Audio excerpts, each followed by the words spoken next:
is a presentation of Fox Sports. We are Blackmon. We are Detroit. Tigers baseball on Fox Sports Detroit is presented by Bell Tire.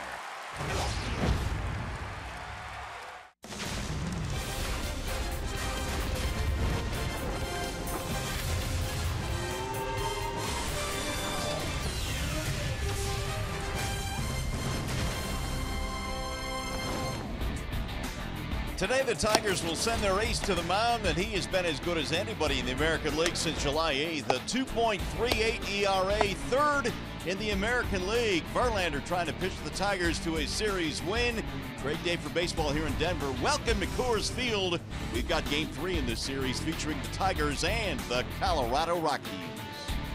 Hi again, everyone. Welcome to Tigers Baseball. Mario and Pemba alongside Rod Allen. We are glad to have you with us here today. Tigers suffered a defeat last night, but they can still win this series today, Rod. JV on the mound, and he's been awfully good the last 2 months. You know, you talked about his numbers the last calendar 2 months, and one of the reasons why is he went back to the drawing board. He went back to watch some video of 2011 when he was an MVP and a Cy Young. He's been getting the ball down in the strike zone, not as many foul balls, therefore Justin's been dominant. All right, now we do know this is a very good Rockies team offensively. They showed it late in the ballgame last night. How does JV attack them today? Well, expect Justin Verlander to go after this particular Colorado Rockies team, which is one of the best offenses in all of baseball, the exact same way that he went against the Los Angeles Dodgers 10 days ago. He was simply dominant against the Dodgers in that particular outing. His only blemish was the Curtis Granderson home runs. He filled up the strike zone with a lot of quality fastballs in the mid-90s. However, he cannot get by just today with that fastball. Justin will also need that breaking ball. He'll also need that changeup. He'll also need that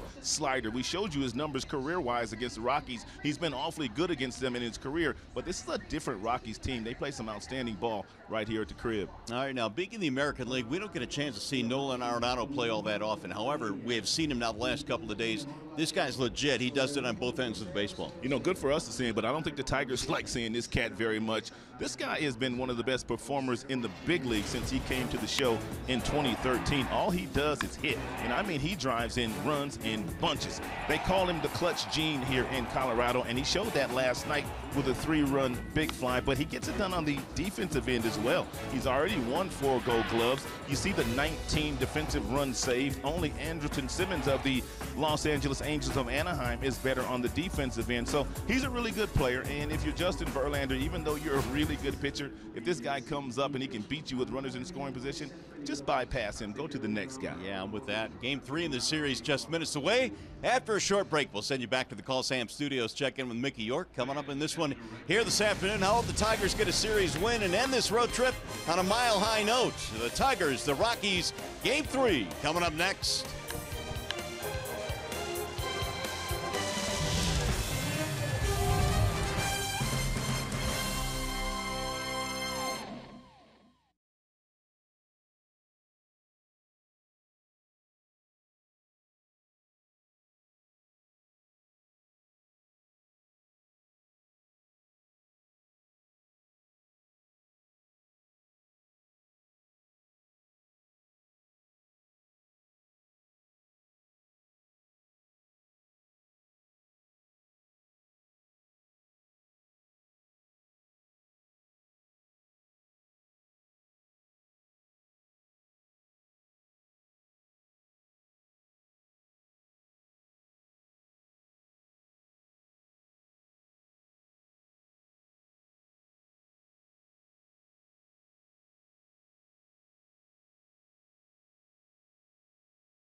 Fox Sports Detroit is brought to you by Comerica Bank, a part of Detroit and the community since 1849.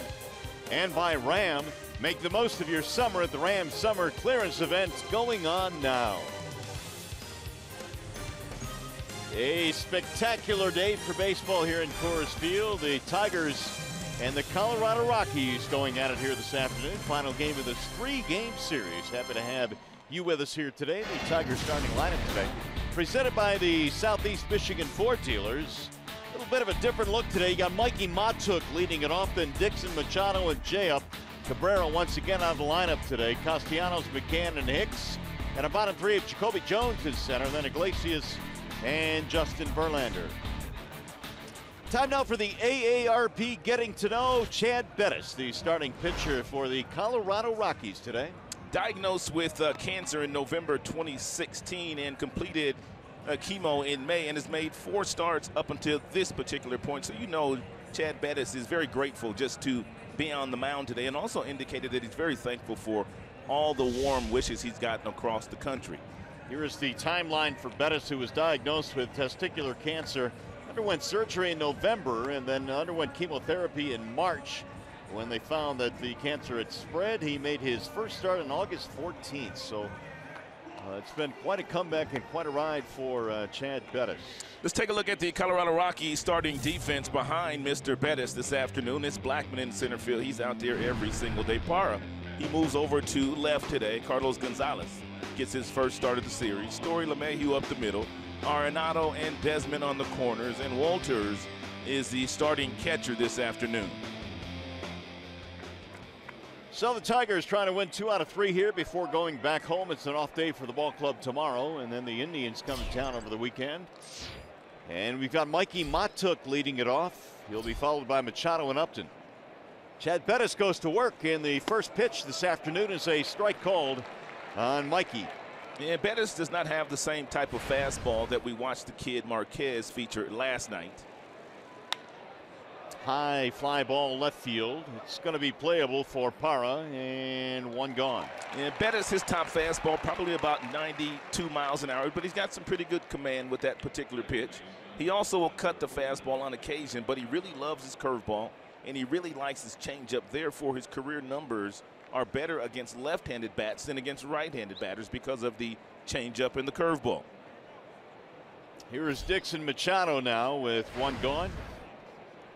Kinsler getting the day off today. Miggy's still out of the lineup, so the Tigers without a couple of regulars. We thought that J-Up would get the afternoon off as well, the way that he limped out of the ballpark last night after fouling a ball off the top of his right foot. Ooh, look out, Machado hit by the pitch, and the Tigers have their first base runner. Dixon is aboard. They wanted the ball up, but they didn't necessarily want it in. And it looked like the arm dropped ever so slightly there for Bettis, excuse me. Therefore, that ball just kind of sailed on him off the left arm of Machado. So here is Upton now. J-Up does indeed answer the bell today after fouling that ball off his foot in his last at bat. They took him out of the game after that, but he's back in there today. In there, a strike called on Upton. Bettis, 28 years old, born in Lubbock, Texas, and went to college at Texas Tech, a Red Raider. J-Up waits on the 0-1. Slice to right field, base hit. Machado will hit the bag at second and stop there. And it's going to be a single for Upton. 2 on now for the Tigers.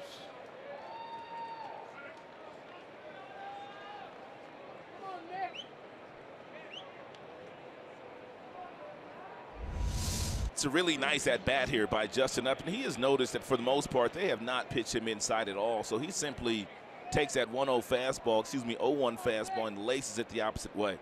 Head directly down on the baseball. His swings have been outstanding all year. Third hit in the series for Upton. He is on now. 2 men aboard for Castellanos. Nicholas again in the cleanup slot today with Miggy out of the lineup. Nick's had a nice series as well. He's 4 for 8.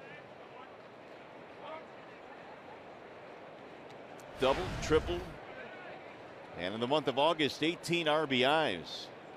If you look at the overall numbers of the Tigers from an offensive standpoint, really the only player that's having a better offensive year than Nicholas is Justin Upton, the guy who just singled to right field.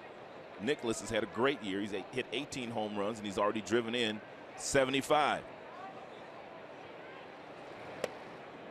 You look at a ball inside. 2-0 now the count on Castellanos. Bettis hit a batter. That was Machado, and then Upton takes him to right field with a single. And good count for Nicholas to hit in, especially if Bettis decides to challenge him with a fastball. Nick doesn't miss many of those.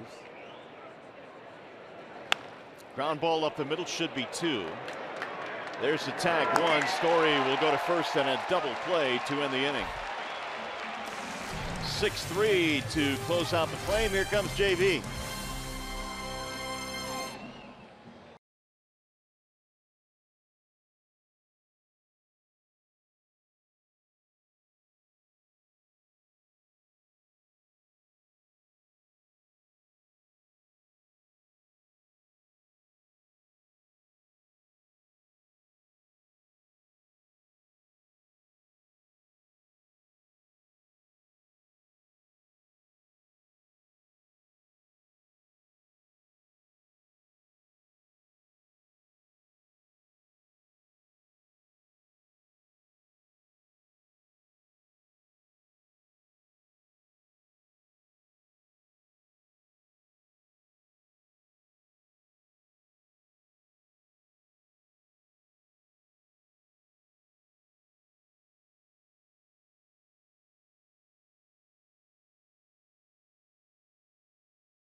The bottom of the first inning here in Denver. Tigers Rockies game 3, and the Tigers today have Mr. Justin Verlander, presented by Family Heating, Cooling, and Electrical. And Verlander making his 28th start this afternoon, and really since he's come to the big leagues for good in 2006, no one has been better against National League opponents. Verlander checks in 9-8 with a 3.90 ERA and pitching his best baseball right now. Starting lineup now for the Rockies, presented by your Metro Detroit Chevy dealers. You've got Blackmon, LeMahieu, and Arenado at the top. Parra, Desmond, Gonzalez in the middle. Story shortstop today. Walters is catching, and Bettis is pitching. And JB goes to work now. And he will face Charlie Blackmon, who's having a spectacular year for these Rockies in every single aspect, whether it's hitting for average, power, scoring runs, and also stealing bases. And Blackmon looks at ball 1 outside for JV. 7-game hitting streak now for Charlie. 4 out of 9 in the series. He has scored a couple of runs. Sliced foul back out of play. The count levels now 1-1. Charlie Blackmon is on pace for 222 hits, 146 runs, over 100 RBI and 38 home runs. No Colorado Rocky has ever done that. Not Larry Walker, not Todd Helton. As a matter of fact, those numbers I just gave you has only been done 3 times in the last 90 years. So Blackmon is having some kind of season. Yet for those of us that obviously follow American League Baseball, it's kind of been in the back burner, the kind of year this guy's had. And you can throw Arenado in there as well. Well, I think those guys will never really get their true due simply because of where they play. Nor did Larry Walker, nor did Todd Helton, or some of the other outstanding offensive players they've had here in Colorado Rocky history. It's just part of the deal. 1-2 on Blackmon. Swing and a miss, and Verlander strikes him out. 1 gone. Outstanding slider there thrown by Justin Verlander to get the strikeout there of the very talented Blackmon. once Verlander gets ahead, he's been able to bury this slider down and into the left-handers in the last couple of months since he went back and watched some video and started getting that arm slot back up a little bit higher. It's an unhittable pitch.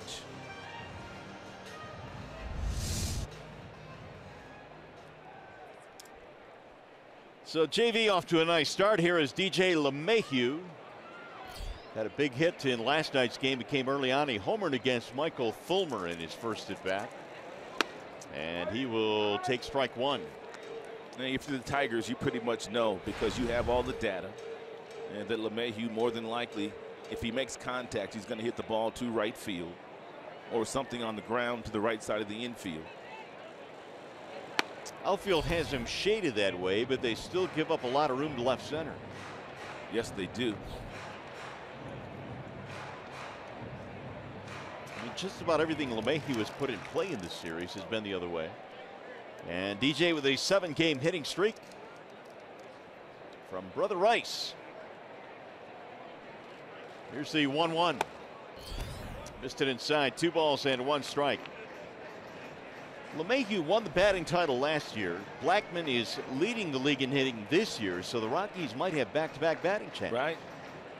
And LeMahieu hit .348 last year, winning his first batting title.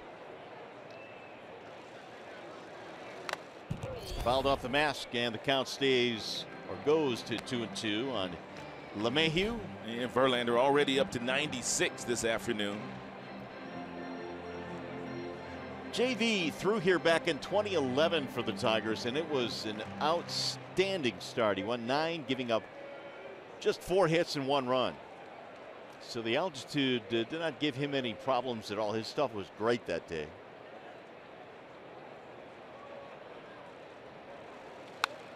Sliced foul out of play. Overall, 2011 was a great year for Verlander. He won 24 games that year. And he also captured the Cy Young and the MVP, which is very, very rare these days. Doesn't happen very often.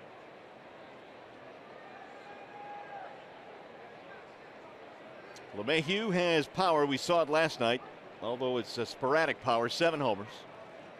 The 2-2 is lifted out of play again. Tigers trying to get a win here today. Win 2 out of 3 against the Rocks. They've got that big series coming up against the Indians. That doubleheader coming up on Friday. The Indians starting to play better baseball now as they try and close in on a divisional title. Twins just won't go away, though. They are not going away. And Paul Molitor has the Minnesota Twins playing some of their best baseball right now down the stretch. LeMahieu ground ball, fair ball inside the bag at first. And he will pull in with a 1-out single. Well, you knew if LeMahieu made contact, it would be in that direction. And while we have a moment, let's sneak in the Tigers' defensive alignment. Upton, Jones, Montauk in the outfield. And Castellanos, Iglesias, Machado, Hicks in the infield. And McCann catching for the 3rd consecutive day. Different look to the Tigers lineup today. Here is Nolan Arenado. One of the biggest hits in the ballgame last night. His home run late, a 3-run shot. Gave the Rockies a lot of breathing room. 111 RBIs now for Arenado. And that leads baseball. Popped him up. Right back toward the Tiger dugout is their room. And it's going to get back out of play. You can tell McCann had trouble staring into the sunlight there, picking up that baseball. First 2 games here at Coors Field under the lights, and today day baseball here in Denver. If you're Verlander, you should be concentrating on something at the bottom of the strike zone. See if you can get Arenado to hit one on the ground and to get the double play to get out of the inning. He has hit into quite a few this year, 19 to be exact.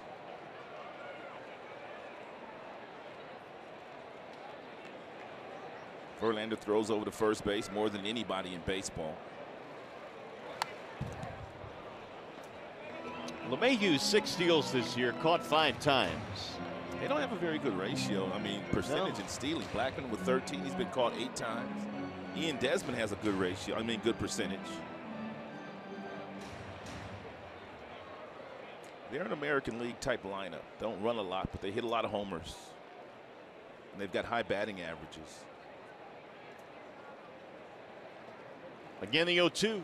Swing and a miss. He dusted him. Ooh, good morning, good afternoon, and good night. Verlander with his second strikeout of the game as he takes care of Arenado. I had a feeling that Verlander will come out today against Colorado in the same fashion that he attacked the Dodgers 2 starts ago. Verlander threw a lot of fastballs, 95, 96 and above, and had an outstanding day against Dodgers bats. He knows that he has to pitch as well here today in this ballpark against this offense. Here is Gerardo Parra, who has had some success against JV, albeit a very small sample size, 3 for 6 with a homer against him.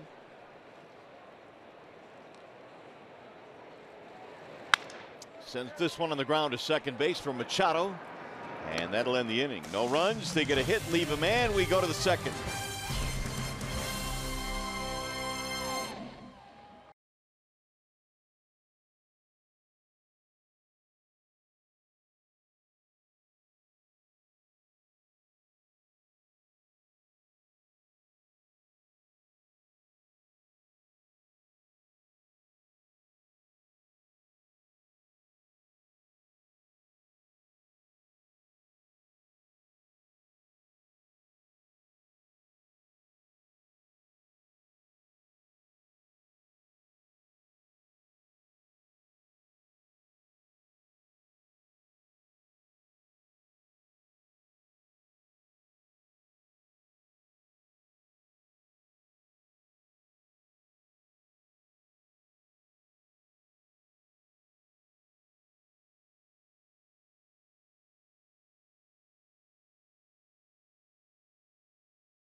Go to the top of the second, both teams with a hit, and neither team able to score. Chad Bettis goes back to the hill. His numbers are presented by MGM Grand Detroit. And making only his 4th start this year.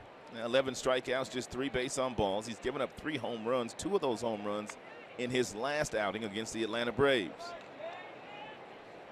He will face McCann and then Hicks and Jacoby Jones in the Tigers' second. You also saw the pitch usage for Bettis. Loves that curveball, loves that changeup.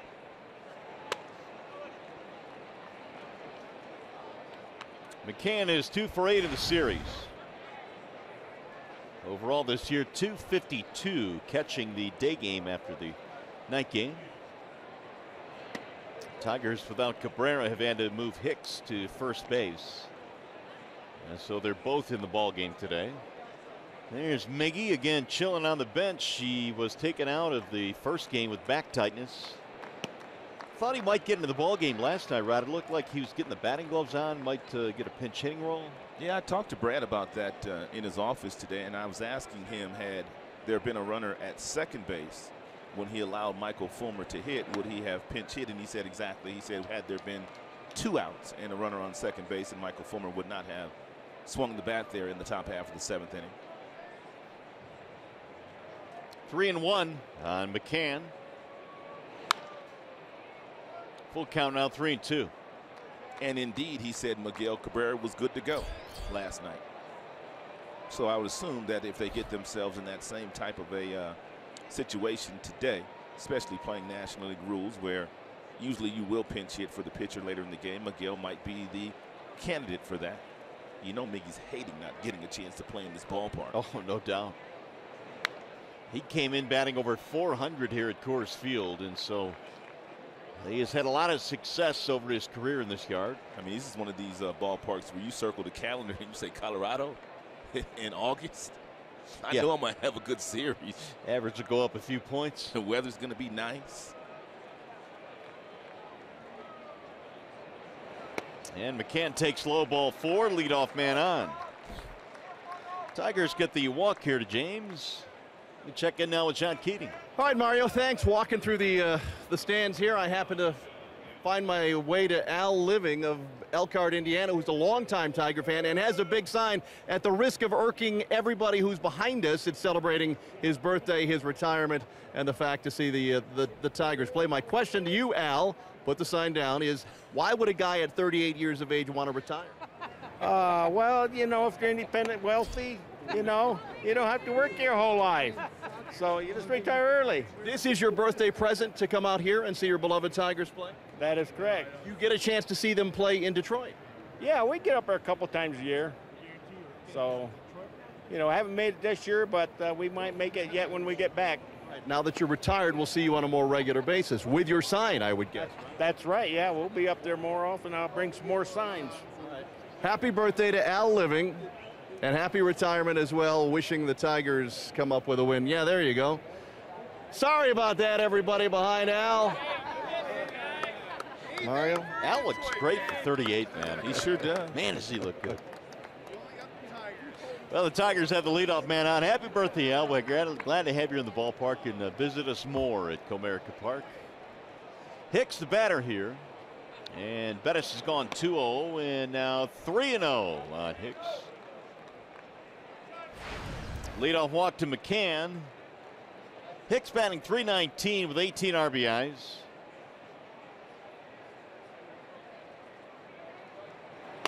He'll take it's a strike. RBI double in the ball game last night for Hicks. He got the Tigers on the board. They fell behind 3-0. He doubled in a run in the 5th.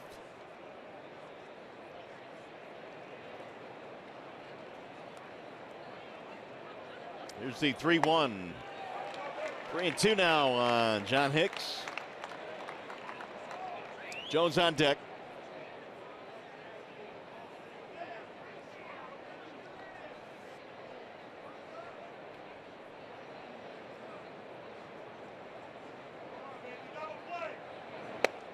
And he got him, strike 3. Hicks thought he had ball 4. That pitch looked a little bit inside, but Bruce Dreckman rings him up.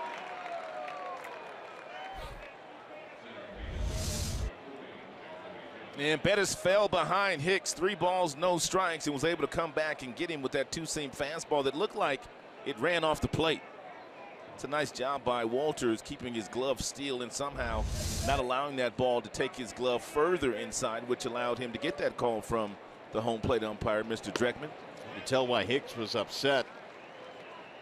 There is strike 1 to Jacoby Jones. Jones 0 for 2 in the series, his 4th stint now with the big leagues, or in the big leagues. The Tigers had him starting in center field on opening day.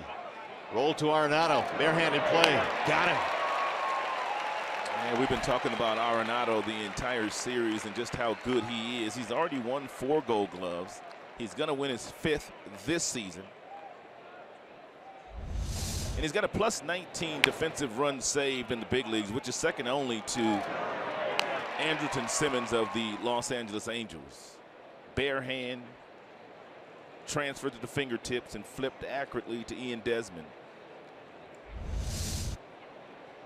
2 outs now with a man at second base after a fine defensive play by Arenado. In fact, this entire Rockies infield has really played some good defense in this series. Here's where you really have to concentrate when you're the number 8 hitter in the big leagues and there's a runner in scoring position and the pitcher's batting behind you. Usually you're not going to get a whole lot to hit, so very important for Iglesias not to leave the strike zone.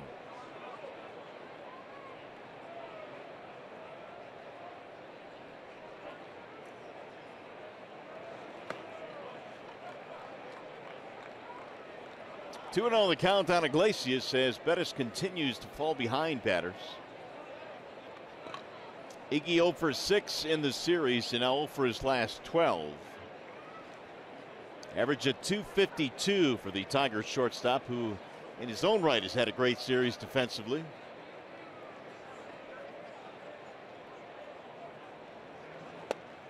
That's a strike on the inside corner. 2-1. And once again, Iglesias thought that ball was inside. McCann led things off for the walk. He's at second now with 2 outs.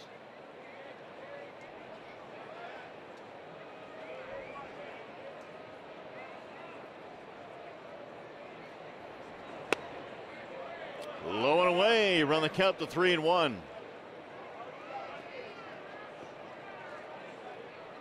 This will be the 20th pitch coming up in this inning for Bettis after a 9-pitch first inning. And 3-ball counts on McCann, 3-ball count on Hicks, now 3-ball count on Iglesias as well. And he lost him. No, yeah, he lost him, ball 4. That'll be a walk, second in the inning now for Bettis. Stay tuned to Tigers Live. Following the game, we'll select the Fox Sports Detroit Tigers player of the game, presented by McDonald's. Stop by for your breakfast favorites, now being served all day. Buddy Black, the manager of the Rockies, after 9 seasons skippering the San Diego Padres, managing a pretty good ball club here in Colorado this year. Here's Verlander. It's grounded foul to first base, 0-1. It's a nice piece in the pregame show, and talking about the friendship between Black and also Brad Ausmus. And both guys live in San Diego. John Keating had that piece in pregame. I was talking to Brad last night about Bud Black back at the hotel. He loves him. The 0-1 is driven to center field. That ball is going to get down, a base hit. Here comes McCann to score, and Justin Verlander with an RBI single gives the Tigers a 1-0 lead.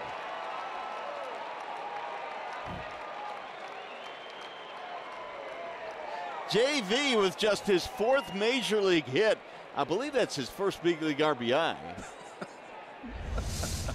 That's what I believe. Great swing by Justin Verlander. I also believe, Rod. I cannot believe you took him and picked a stick today. That someone took JV and picked the stick. And he comes up and gets a hit and an RBI. You ought to go buy a lottery ticket today, man, before it closes on Wednesday. Oh, man, you're not kidding. Here's Mikey Matuk. That is beautiful. I just saw you slump your head the minute that ball hit the ground out there in the outfield. Matuk, the batter, takes strike 1. So the Tigers get a huge knock from an unlikely source to take the lead. Mikey flying to left field his first time up. Yeah, nothing like helping yourself out. And a strike call.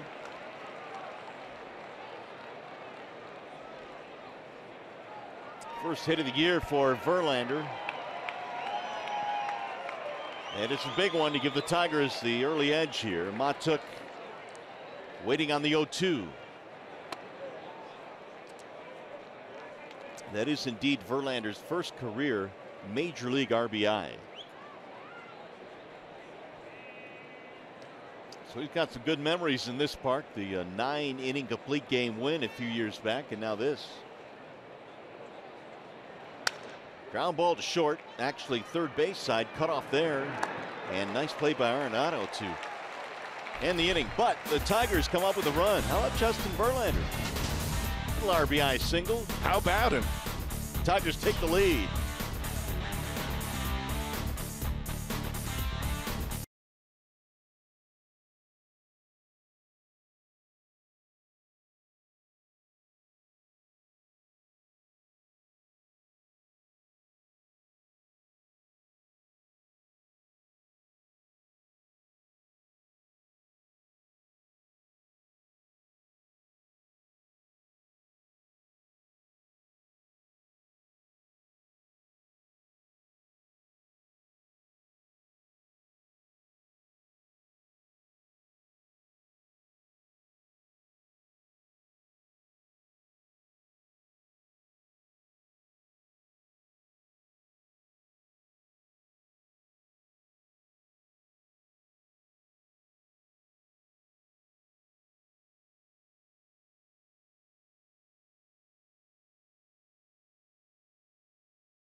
Let's take a look back 10 days ago when Verlander went up against the Los Angeles Dodgers. I had a feeling he would attack Colorado the same way. All these fastballs, 95 and above, 97 with some of them, and then he had that slide piece down and in the left-handers. That was absolutely wicked. We've already seen that fastball in the mid-90s to Arenado, 96, punched him out, and we've also seen that real good slider today.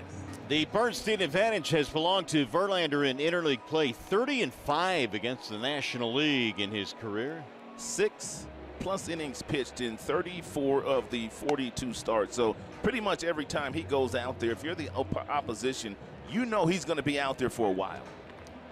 Tigers 33-9 when he starts against the National League, and he's given the Tigers a 1-0 lead here with an RBI hit, and he will go against Ian Desmond, Carlos Gonzalez, and Trevor Story.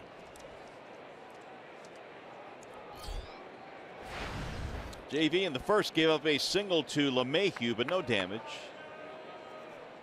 Ian Desmond is 0 for 7 in his career against Justin Verlander. Those came when he was wearing a Texas Rangers or Washington Nationals uniform. These Rockies are swinging early and often against the Justin Verlander fastball. One of the things that the big league players do, Mario, they kind of watch the pitcher in his previous outings before the game, and I'm sure they've noticed in Verlander's last couple of outings the velocity that he's had with his fastball and the amount of first pitch strikes he's thrown that fastball.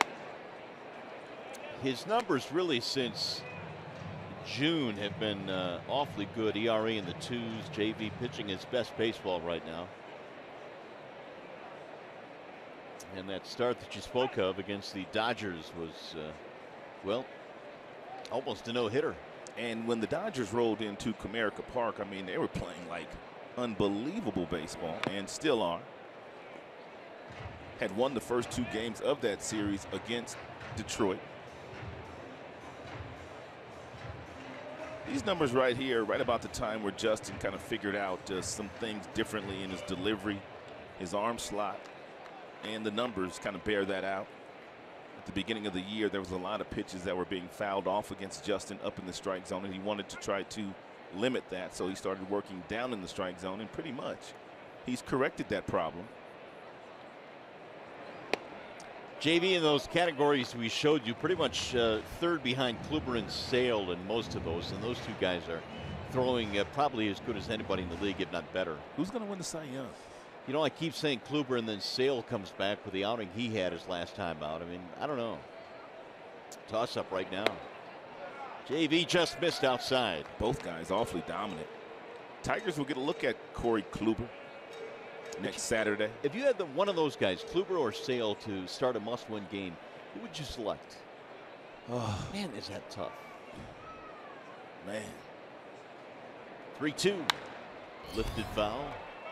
Give me 2 right-handers. Let's go Max Scherzer and Kluber. Okay. Because obviously, if Sale pitched, there'd be a lot of right-handers in the lineup, and vice versa for each guy. Right. So let's go. Okay, I got you. Let's go Kluber and Scherzer, and I'm going Scherzer. I got that too. And then we can go Kershaw and Sale, and I'm going Sale.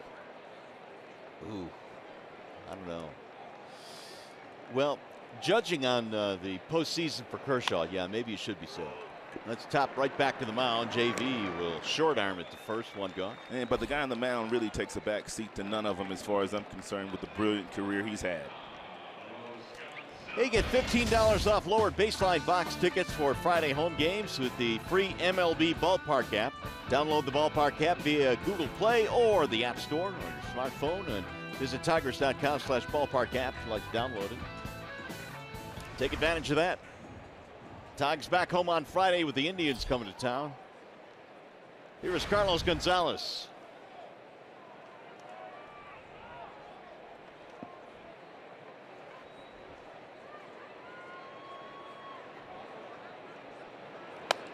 Gonzalez having a rough year by his standards. He's got 8 home runs. He's knocked in 41, but he's batting only .238. This from a guy that had a special season last year. Yeah, it's been a rough one for Cargo, as he's known here in Colorado. Had 1 at bat in the series, which came last night in the pinch hitting role, and was able to loft a fly ball deep enough into the outfield with the runner on third, less than 2 outs, to get the sac fly and an RBI. The 2-0. 2 balls and 1 strike on Gonzalez. Here's where you know you're struggling a little bit. It's 2-0, and you're a dangerous fastball hitter. You get the fastball you're looking for, albeit up, and you foul it straight back. I mean, that's a really good pitch to hit right there, especially in a favorable fastball count. So it's just one of those years for Carlos Gonzalez. 25 now for JV.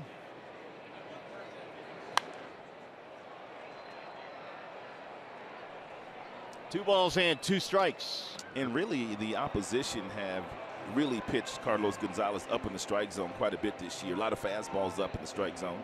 As a matter of fact, the first 3 pitches of this pitch sequence to Cargo were up in the strike zone by Verlander. They've got it play to pull. They give up just about the entire left side of the infield. Machado playing deep on the grass at second base. And it sliced the other way, but foul down the left field line. Well, Gonzalez last year batted .298, hit 25 homers and knocked in 100 runs. So he's well below the pace that he established last year. He's made 3 All-Star teams. You see where he's working here against Cargo, up in the strike zone. Soft line drive, base hit to center. So Gonzalez aboard with a 1-out single. And that particular pitch was a little bit lower in the strike zone. A really nice swing put on it by Gonzalez. The previous 4 pitches were up in the zone. This one a little bit further down, and all he had to do was drop the bat into the hitting zone on a pitch that was 97 miles an hour for a solid single.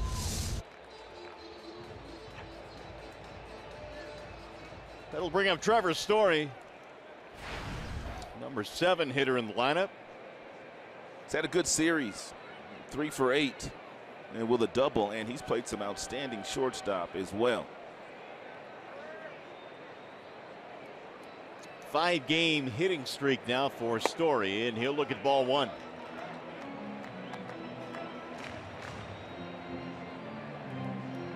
He has hit safely in 10 of his last 15, batting .230 for the year, but power 18 home runs.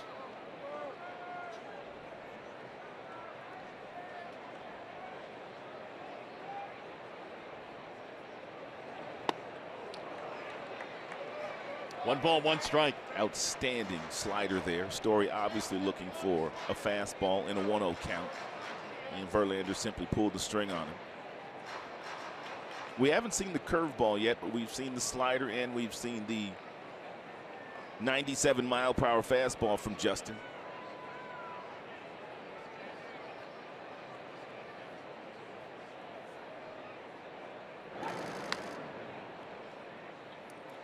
Gonzalez drawing a throw.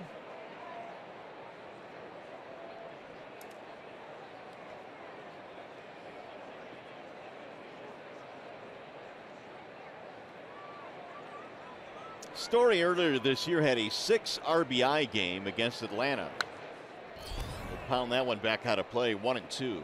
Verlander has thrown a total of 31 pitches through the first couple frames, and half of them have been 95 and above. So he clearly is following that blueprint that he had against the Dodgers and back on August 20th when they were at Comerica Park.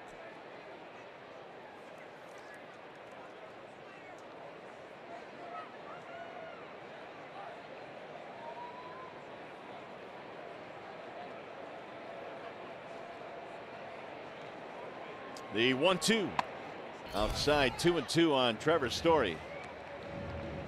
We had that big April last year, 10 home runs in the month of April en route to a big season. Last year, 27 home runs for the Rockies shortstop.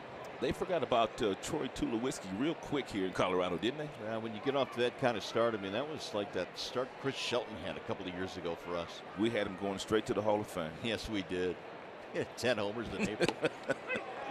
Strike 3 called. Story didn't like it. He's out of there. 3rd strikeout already for JV. 2 gone.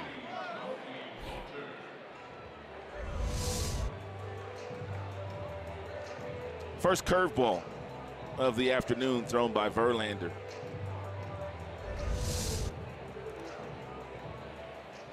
Walters starting behind the plate in this one here today, batting .239. Story is still shaking his head.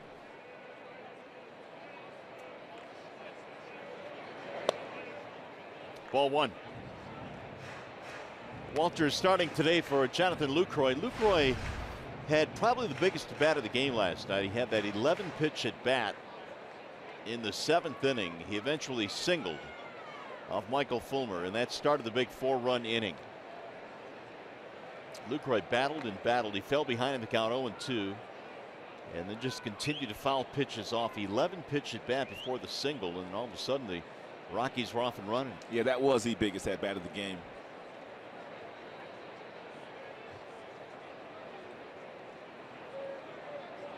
The 1-0. 2-0 now on the catcher, Tony Walters. Pitcher spot is due next. Has Chad Bettis.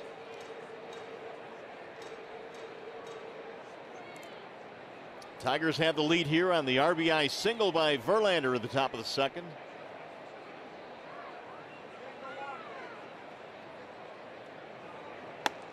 Inside and high, and the count goes 3-0.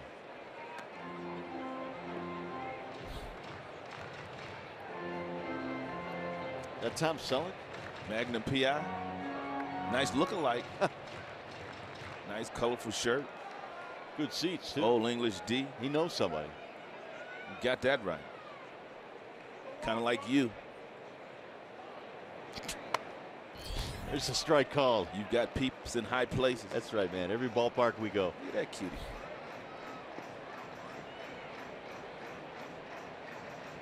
What do you think she's listening to?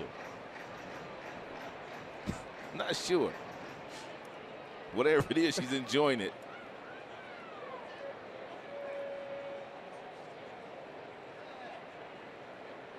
Three and 1 on Walters.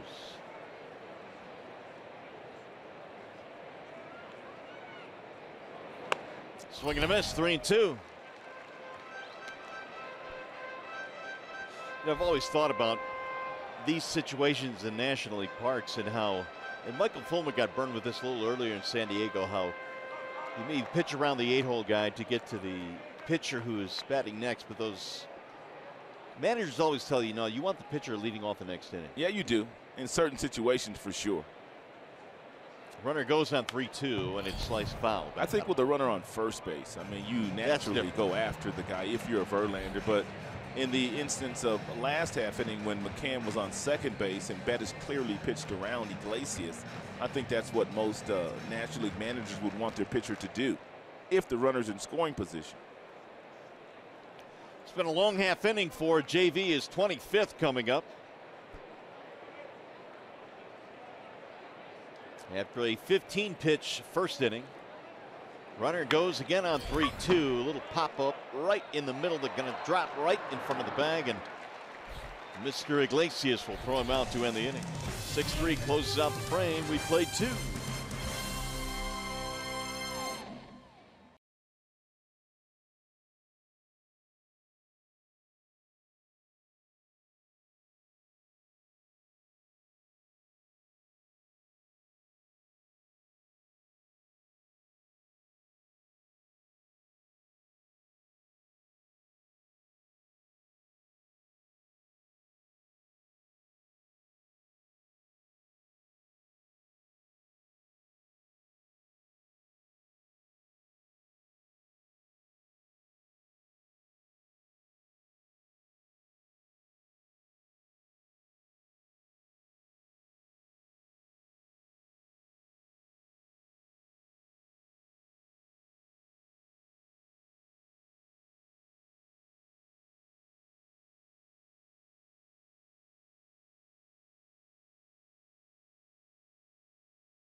Tigers on top early on in this one, 1-0 as we go to the third. Here are Chevrolet's most dependable players. Want to highlight some guys that really weren't, I think, being counted on this year to provide much, but boy, have they. Well, you're looking at Montook, Presley, Hicks, and Machado. All four have kind of played their way into the mix going into 2018, and all four looking to have a very strong final month of the season.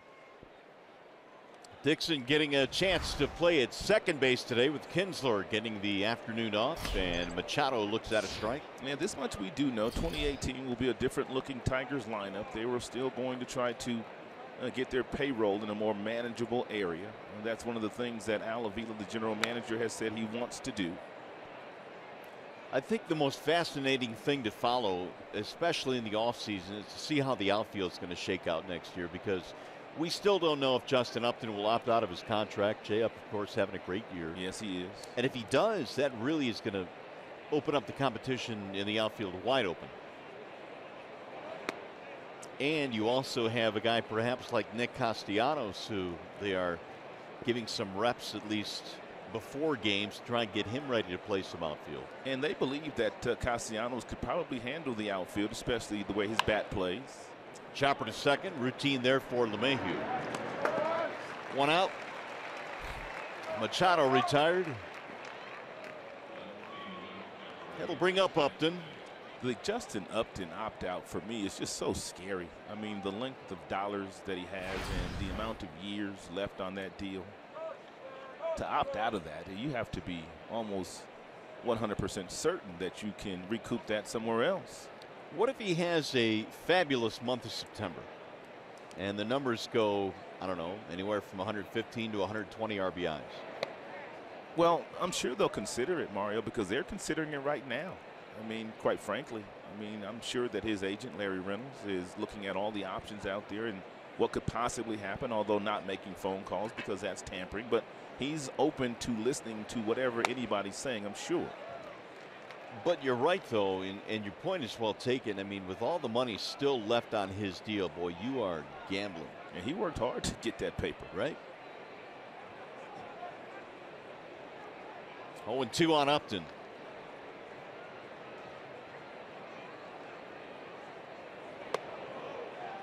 Bettis missing way high. 1 ball and 2 strikes. Yeah, but the Giants are looking for a big bat. The Giants have hit the fewest home runs in the majors this year. No doubt he could help that lineup. Cardinals also looking for a big bat. The 1-2.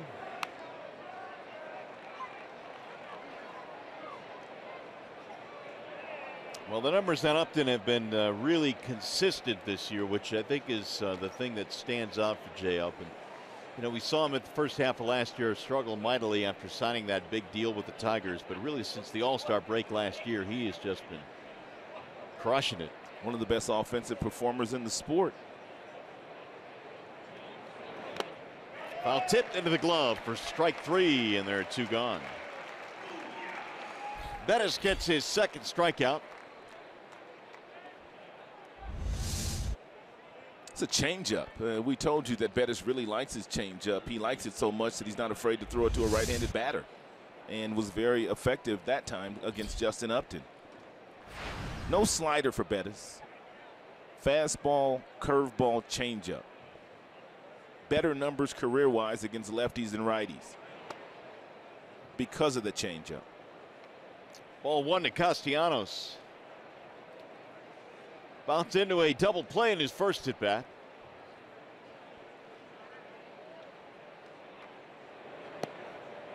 You know, when you talk about Nick Rod making perhaps a transition to the outfield, what is going to be his biggest barrier in trying to become solid out there in right field? Well, just continue to work. Dave Clark is going to help him. Dave Clark, third base coach, also handles the outfield duties. And the thing you do is you just continue to work out there. You take a lot of reps, you take a lot of practice, you practice balls live in batting practice. You have to continue to stay in great shape, work on the balls of your feet. And I think his biggest asset's always going to be his bat.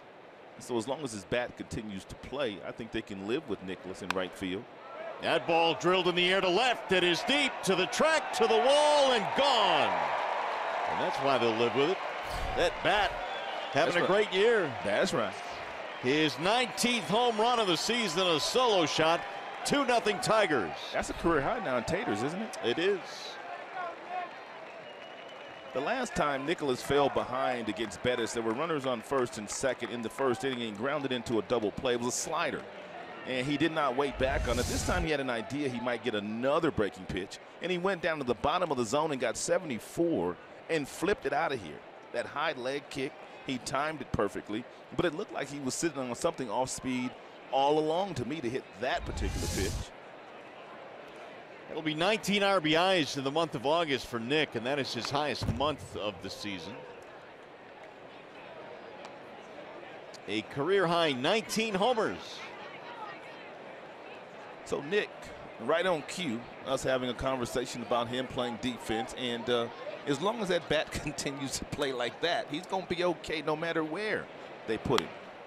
You know, I found it interesting that Dave Clark was saying, you know, you're going to be pleasantly surprised at how his arm plays in the outfield. He thinks he really has a really good arm to play right. Showing off them pearly whites.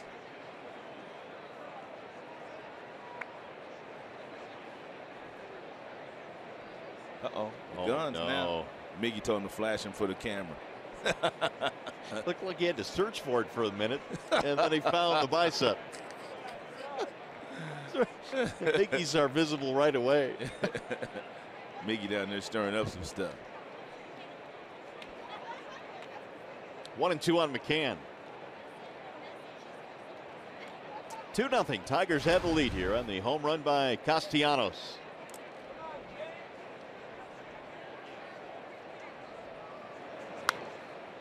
That'll get back out of play. Bettis gave up a couple of home runs in his last outing against the Atlanta Braves, and he gives up another one here today. He's given up 4 since coming back in his 5 starts. Had a really good start his first back from the cancer treatment. 7 innings, 6 hits, no runs over Atlanta. 3-0 victory.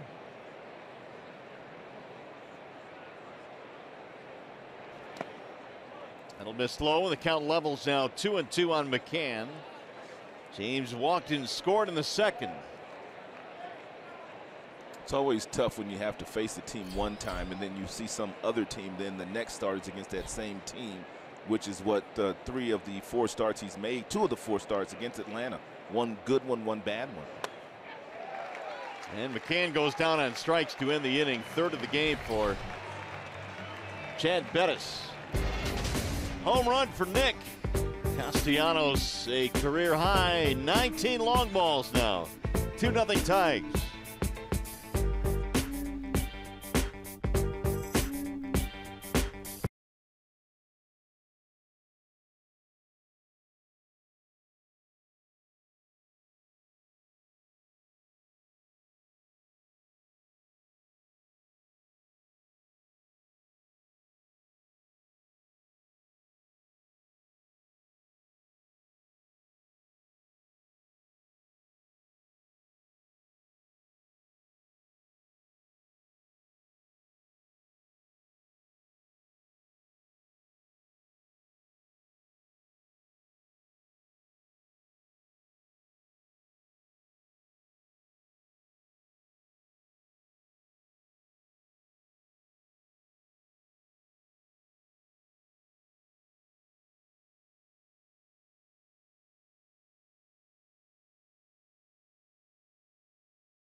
In Denver, if you're just joining us, one of the stories of the game is the Rockies starter Chad Bettis, who will lead off against Justin Verlander to start the inning. He was told in November of last year that he had testicular cancer. He had surgery and then was given basically what amounted to an all clear, and then found out that there was more work to be done, that the cancer had spread into his lymph system, and yes, now chemotherapy was going to be required. He missed almost all of the season. Today he's making his 4th start. And if you have anybody in your family who's been through what Chad Bettis has been through, you know exactly what his family and he have been through. So prayers in the direction of everybody who's affected by cancer. We hate it so much, Mario. Truly inspirational story for Bettis, not only to beat cancer, but to get back on a big league mound. I mean, this is a really great story for baseball. He'll flare this one in the air to right field. It's going to be playable for Matuk, staring into the sunlight, 1 gone. Yeah, I heard that piece that John did with him in the pregame, and he talked about how family and his teammates, and not only his teammates, but other major league players in baseball have reached out to him during this very difficult time and had lots of words of encouragement. Here's that timeline again for Chad Bettis. And all of his treatments, he was diagnosed in November of 16. The cancer came back and began his rehab assignment on July 13th, and then back on a big league mound in August. Pretty amazing. Here's Charlie Blackmon. Ball 1 to Blackmon, who struck out in the 1st. Verlander threw Blackmon an outstanding slide piece that he buried down to the back foot of Blackmon his first time up for his first strikeout of the game.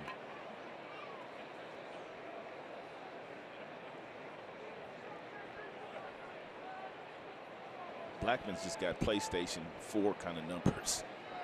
338 with the batting average, the on-base percentage over 400, 31 homers, and 119 runs. I mean, those numbers are ridiculous. Did you ever play Stratomatic when you were a kid? Stratomatic baseball? No, I didn't play. Oh, man.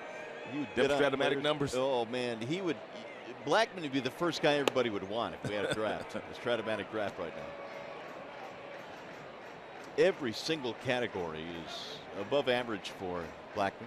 When I first started broadcasting games for the Diamondbacks, I mean, I had a chance to watch Helton and Walker play in this ballpark, and those were 2 of the best left-handed players I've watched in my major league career as a broadcaster. And we told you the year that this kid is having this season, if he continues the same pace, he's going to outdo those 2. Number 17, that would be Helton's number that's retired here.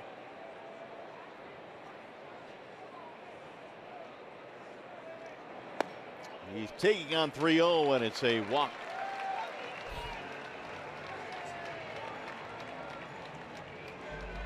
One out base runner. Verlander issues his first walk of the game. That'll bring up DJ LeMahieu. Tigers lead at 2-0. RBI single by JV and a solo shot by Castellanos.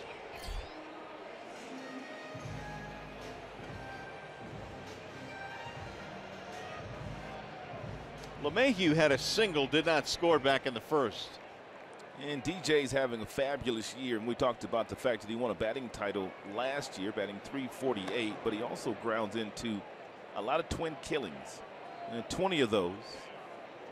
If Verlander is able to get the ground ball, there's no doubt the Tigers infield can turn it over and get Verlander out of the inning.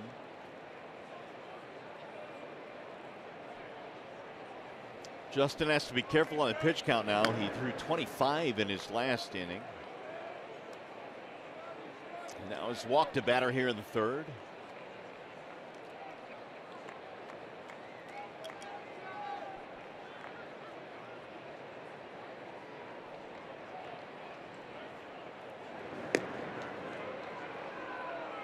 Keeping Blackmon close.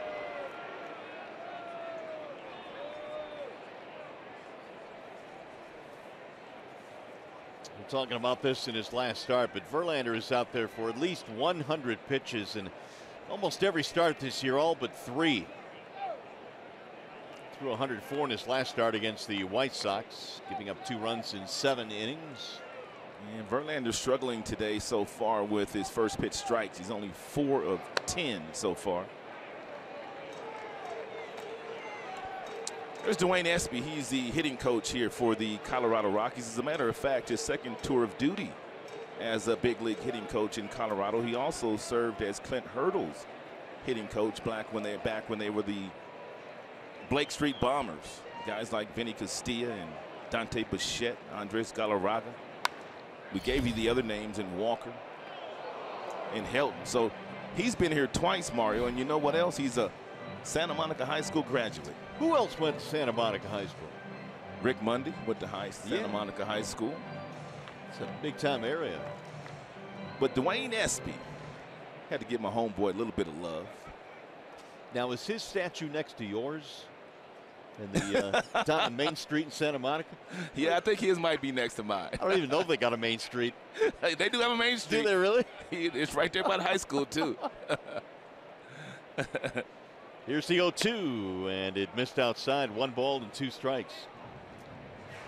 But it's always good to catch. I was down there talking to him today in the batting cage when he was down there with his players. But, I mean, think about the offensive players that this guy's had. We gave you the numbers of the guys back between 2003 and 06. Now he's got this cast of carries with Arenado and Blackmon and LeMahieu.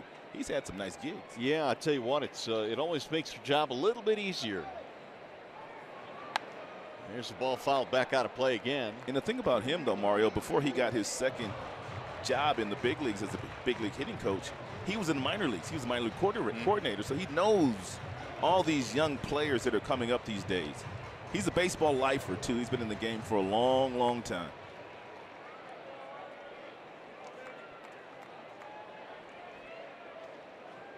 It's funny because baseball has a lot of guys like Dwayne Espy that have spent 35, 40 years in the game. I guess he's a lot like Lloyd McClendon. Lloyd McClendon getting second tour of duty as a Tigers hitting coach. Fouled away again. Doesn't happen very often. I tell you one thing about baseball gigs, man, you do not ever want to give them up. No, you man, know, it's a you've good got gig, guys you get it. that have spent 40 years in this game, year after year, coming back. That's like these broadcasters' jobs. That's why every time anybody asks me about broadcasting, I say it's the hardest thing that you'll ever do in your life. You do not want to do it. It's so hard. You do not want to do it. Oh, man. You're shooing them away, aren't you? Trying to protect your gig. Not really. You don't want to do this. It is the hardest thing you'll ever do in your life. 2 balls, 2 strikes on LeMahieu. Arenado waiting on deck. And we told you a long time ago that LeMahieu is grounded into 20-twin killing. Verlander still looking for a ground ball. That way he does not have to face Arenado with runners on base.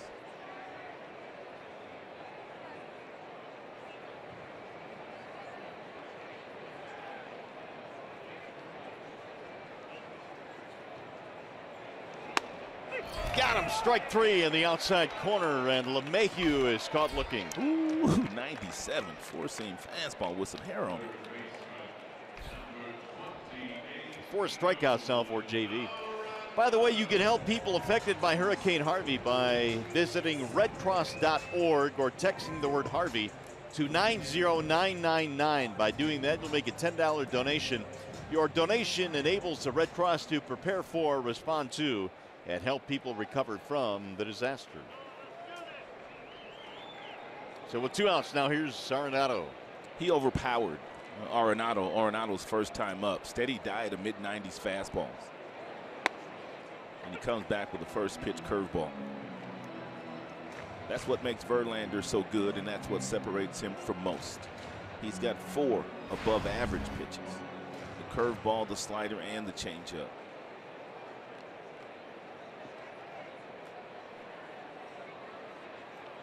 One of the 4 strikeouts that JV has now. And again, chasing Blackmon back. You have to be careful with Arenado, though. Just because you throw him a couple of breaking balls, you can't assume that he's going to be looking for something off speed. This guy hunts fastballs. Hit a fastball out of the ballpark last night for his 30th homer, excuse me. 0-2. 3 straight seasons now of 30 or more home runs for Nolan Arenado. And his 111 RBIs this year is a high water mark in Major League Baseball. If he hits 10 more homers, Mario, it will be 3 consecutive seasons of 40 or more home runs for Arenado. Well, he's got a full month to do that.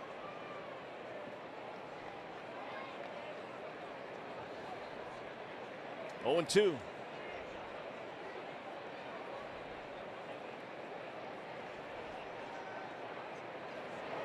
Way outside. We kind of touched on this a little bit last night, but it was really kind of strange to watch him struggle in the World Baseball Classic because of the numbers he had put up. And he just could not get it going offensively. Yeah, he looked lost, quite frankly. Jim Leland, of course, was the manager of the United States team, and he just continued to run Arenado out there day after day after day, despite the fact that he was not necessarily swinging the bat all that well. Swing and a miss. He struck him out. He got him to go fishing for his 5th strikeout of the day, and Verlander has fanned him twice in this game.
Game summary. Tigers got on the board first. Justin Verlander, first career RBI in the 2nd inning, driving in James McCann. And then you had Nicholas Castellanos flipping one out of the ballpark, his 19th homer of the season in the 3rd inning. And Verlander has done the rest. I mean, his stuff has been straight filthy today. Real good slider, located beautifully down and into the lefties. And when not throwing that pitch, that mid-90s fastball has been on display. Hicks rolls the first pitch to third. Arenado throws him out. Well, they need to try somebody else because Arenado not getting no hits today, which means he's not going to let nobody else get any hits down in his direction. Here is Jacoby Jones. It's already the 3rd putout today for Arenado. He fielded that ground ball, that slow roller by Jacoby in his first at bat with a bare hand and threw him out. That's in for a strike. 0-1. Jones, they started center today, his 4th stint with the big club this year. I wonder if Jacoby Jones will go play some winter ball this year. Puerto Rico or Dominican Republic to work on hitting those breaking balls and play some competitive baseball. You don't have to stay the whole time, but I wonder if they're thinking about maybe sending him down there. It'll miss low and away. Well, it certainly couldn't hurt, I would think. You know, they always talk about those winter leagues as leagues that really help you hit the breaking ball. Right. He played in the Arizona Fall League a couple of years ago, but might not be all bad to send him down to Puerto Rico or Dominican for a month or so. Hard hit one hopper to LeMahieu. To his feet to throw him out. It's a real nice play there by DJ, who plays a really nice second base. And he's a big second baseman. I mean, you don't usually see second baseman that stands 6 feet 4 inches, but makes a real nice backhanded play. Reverse pivot, accurately throws over to Ian Desmond. This Colorado Rockies team, they've only made 59 errors as a team all season and have the highest fielding percentage in the National League.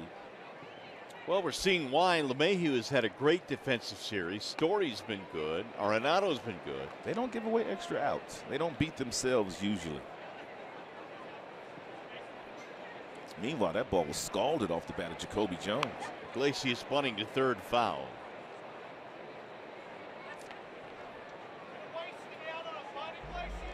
Iggy had a walk in the second.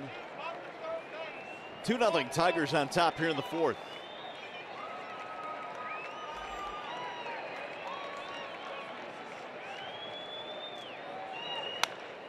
Line to left field, and that ball will drop. Base hit. 2-out single for Iglesias. We bring in John Keating. Mario Bradosmus was asked this morning if there was something about this season that he regretted or something that he thought could have made the season different, and he didn't hesitate really at all. He said there was that game in St. Pete against the Tampa Bay Rays when Jose Iglesias tripped trying to make a throw to complete a double play against the Rays, and ultimately the Rays came back to win that game. It sort of opened the floodgates to a tough stretch. The Tigers lost 4 in a row, and all of a sudden K-Rod was unsettled as the Tigers closer.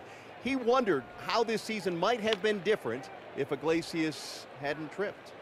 You know, I'd almost forgot about that play, Keats, and you're right. It really kind of seemed to set the tone for the next week, week and a half, and then all of a sudden we know what happened with K-Rod. Yeah, Brad also said that in that particular setting that it didn't help that they had to start the season with J.D. Martinez on the disabled list. I mean, that doesn't help either when you've got that kind of a bat that's missing for the first number of weeks. I don't know, Keats, that you can really narrow it down to one play for a year, but if you had to pick one play, that might have been it.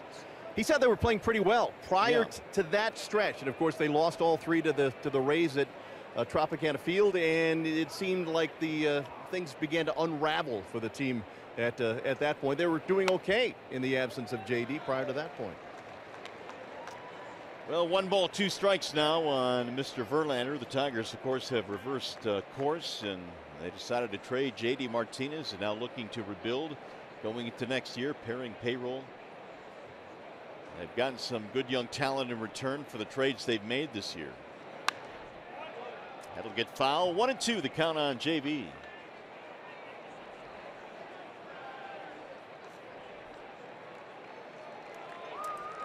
Verlander an RBI single in the second, his first big league RBI.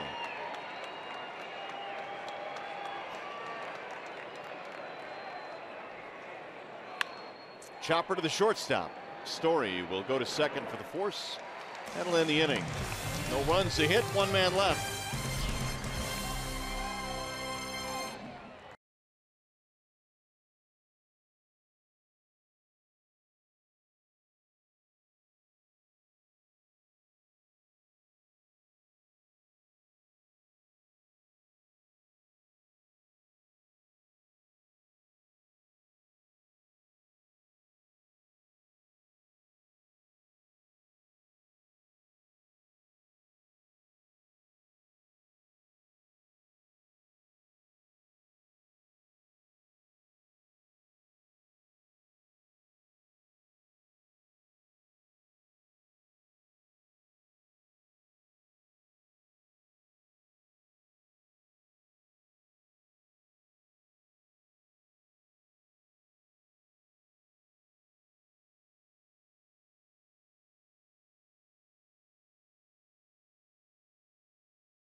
Menards brings you the big money encounter. Go back to Monday night when Ward Sapo was able to punch out one of the leading RBI leaders in baseball. That would be Arenado. And then in last night, he thought he had strike 3 on DJ LeMahieu. He walked him, and that meant he had to confront Arenado again, and Arenado got some revenge this time. So he punched him out on Monday with a breaking ball, and he came back last night with a fastball, and Arenado homered, but it was the big pitch before that against LeMahieu that had Tigers and also Sapo scratching his head. Tigers today 2 runs on 4 hits. Rockies no runs, 2 hits. Have not been able to do a whole lot against Verlander. JV has struck out 5 in this game. He's walked 1. Verlander looks outstanding today. And fastball in the mid to upper 90s, and his curveball has been outstanding, and his slider has been unhittable today. Here is Parra to lead things off. Gerardo Parra, then Ian Desmond, and Carlos Gonzalez. We're in the bottom of the 4th, final game of the series. Tigers trying to win 2 out of 3 before heading back home.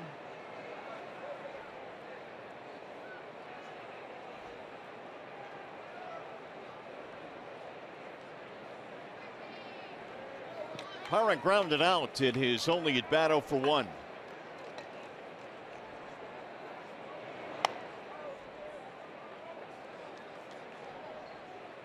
Tigers came into play here this afternoon, 7-12 in interleague play this season, and that's kind of a departure from the past where they've really been pretty good in interleague play.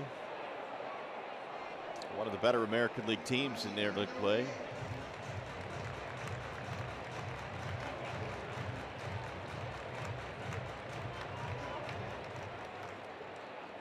Oh, and 2 on Parra.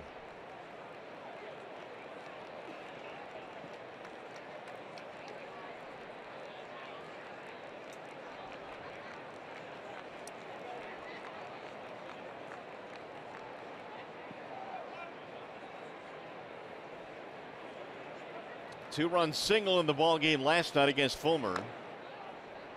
That gave the Rockies a 3-0 lead at that point. The Tigers would eventually come back to tie it up.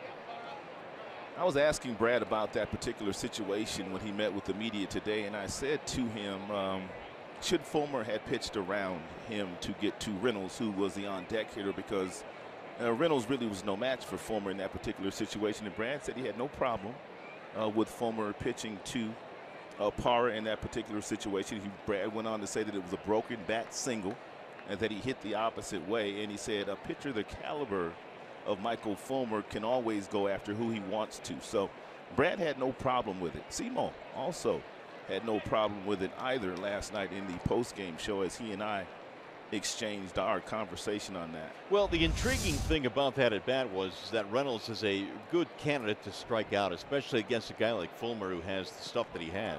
You know, Brad went on to say, okay, say you walk Parra, now you load the bases, and what if he does walk Reynolds, which would walk in a run there. Here's the 0-2. Ball high to Parra. But I guess it's everybody's got their own opinions on certain ways to do different things. But ultimately, Brad's opinion is the only one that matters.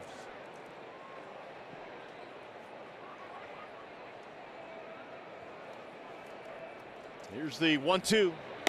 Parra swings and strikes out. Verlander's on 1 today, partner. JV now with 6 strikeouts in this contest. And we had a feeling he would be on 1 here today.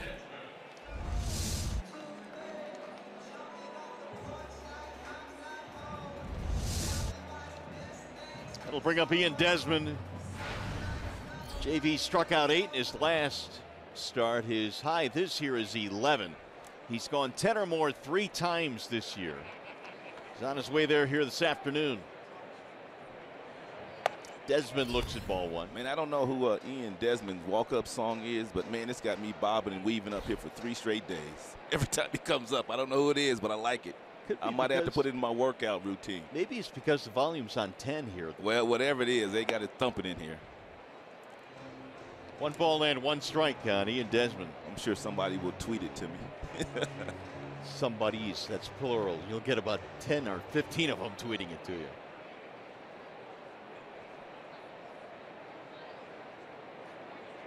Here's the 1-1 pitch. He's just throwing that gas by all these Rocky hitters. I mean, 96, 97. Down low, up top. Verlander has thrown 66 total pitches, and 39 of the 66 have been 95 and above, and several at 97.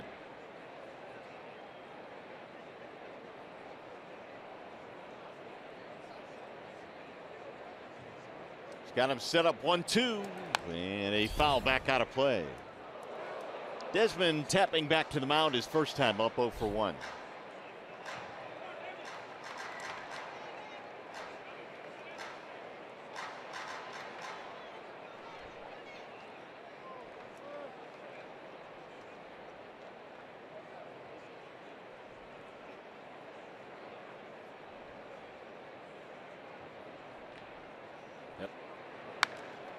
Let's look out off the end of the bat. It hit the first base coach, Tony Diaz, who tried to jump out of the way, but it caught him on the foot.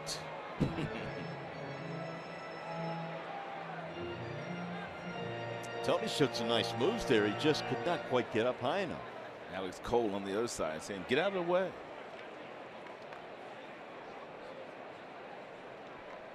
Stu Cole, excuse me. 2-2.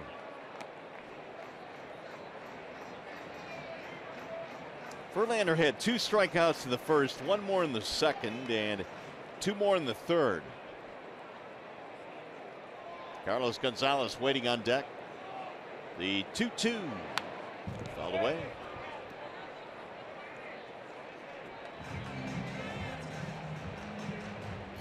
Verlander pitch count at 70, though, so if you're the Rockies, I mean, you're pretty much going about your business the way that most teams go about their business against Verlander. Yes, he's looking very impressive today, but at pitch count 70 right now, you're the Rockies. You know that Verlander's not going to be around that long in the contest.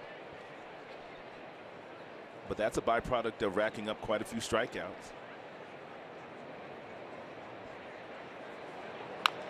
Little chopper, third base side. Castellanos cuts it off. Desmond is out, 2 away. Time for a game break now with Mickey York.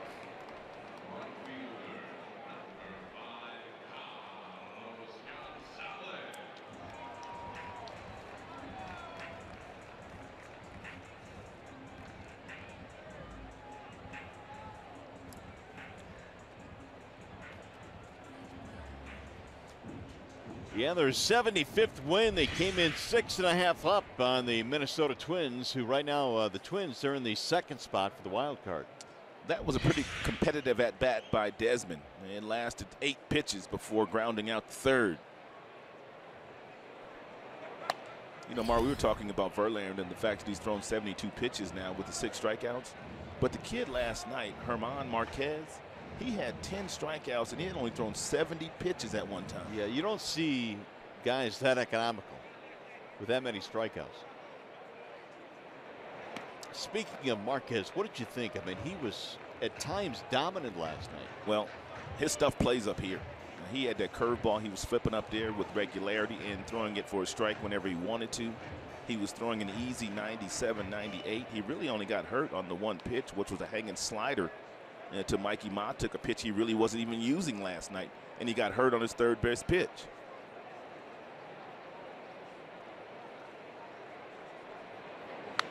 Gonzalez got in front of that one and drills it foul. Brad was also very impressed with Marquez last night as he met with the media today. He was talking about the young man and how easy the ball was coming out of his hand and how confident he looked out there. 87 pitches, 10 strikeouts. And I just told you at one time he only threw 70 pitches and had those 10 strikeouts. He had 1 point and retired 11 straight in the ball game last night. Rockies have a good one, to be sure. I mentioned the Rockies have 3 rookies with 10 or more wins in their rotation. It'll miss high to Gonzalez. When you look at their veteran now, I guess Chad Bettis would be considered the veteran in their rotation. Right. And he had to come back, as we mentioned, from the cancer treatments. Senzatella pitched in game 1. He had a good arm, too. Chopper up the middle, had him played nicely. Iglesias will throw him out, and it'll be a 1-2-3 inning. JV now has retired 5 in a row. Mikey Matuk will get things started for the Tigers in the 5th.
About the Mikey Matuk home run last night off Herman on the hanging slider, and take a look at he and Fulmer when they get back to the dugout. That's a unique way of celebrating. Boop. I mean, we see all kinds of handshakes and different things like that, but they've got just a couple of touches of the nose. Now, who thought of that? I have no idea. How does that even come about? I mean, all the handshakes you can see, but that's different. Here's Matuk getting it started. It'll be Mikey, then Machado, and then Upton. Tigers have a 2-0 lead. It is held up because Justin has been dominant again today. Bettis goes back to work. Here's the 2-0. Right back to the mound. And Matuk is out, 1 gone.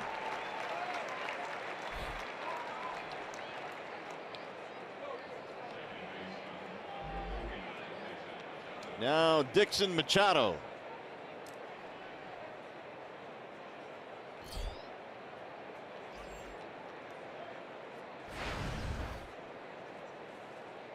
Hit by pitch and a ground out for Machado, getting the start today for Kinsler.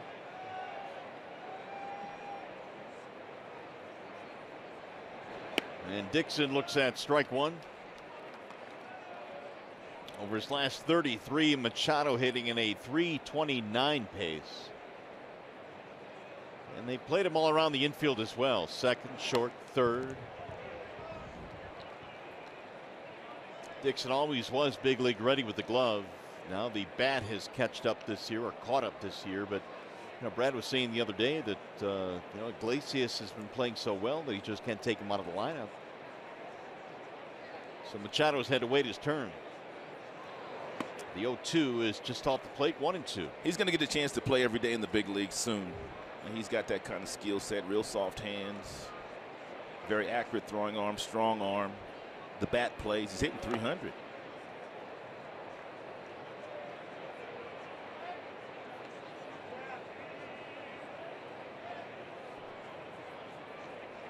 Two and 2 on Machado.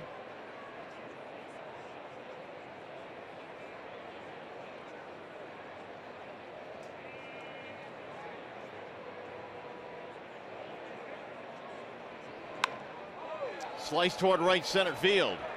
And a diving try and attempt, and rolling out in right field is Gonzalez.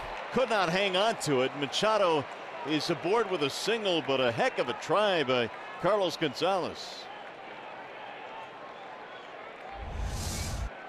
And great effort here by Cargo. He gets there, looks like he has the ball in the glove, and when he does dive, it doesn't stay in.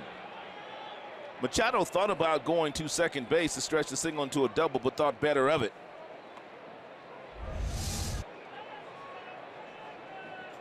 Tigers now have the one-out base runner. Machado on for the second time in this game. Bettis now at 75. Here's Jay up, a single and a strikeout for Upton. Swing and a miss. Upton now has struck out 10 times on the road trip.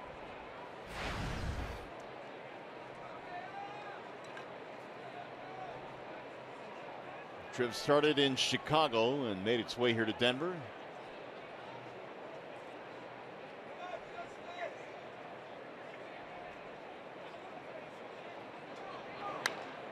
High fly ball right field. Gonzalez going back. Edge of the warning track to make the catch. Dixon will tag but hold. 2 gone now. Coming up this Friday, the Tigers host the Indians at 7:10. Fans are invited to stay after the game for the fireworks spectacular. It's courtesy of Pepsi. If you'd like tickets, call 866-66-TIGER or go to tigers.com.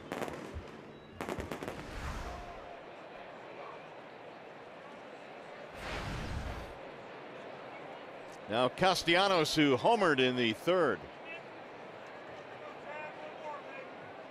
Castellanos hit a 74-mile-per-hour breaking ball out of the ballpark that nearly bounced before he caught it with that uppercut swing. 19th homer of the year, which is now a career high for Nick. And that homer that Nick hit traveled 400 feet over the left field wall.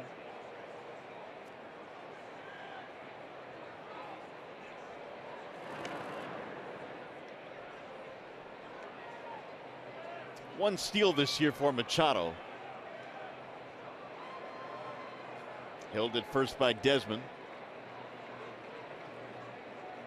Tigers 5 hits today, and the Rockies have managed only 2 against JV. Popped up foul. This will head back toward the seats. Desmond out of room.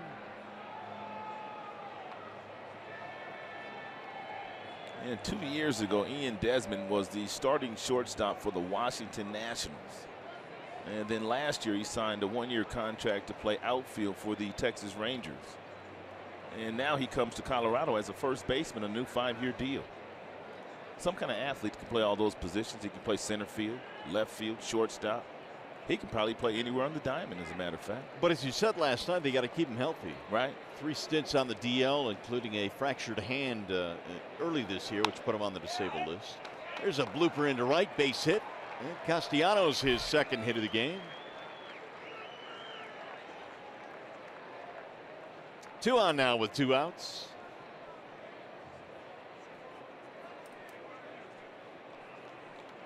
Here is McCann, who has a walk and a run scored.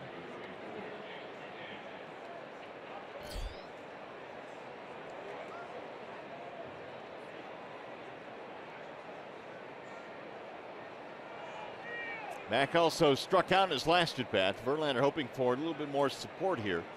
He's got himself a 2-0 lead.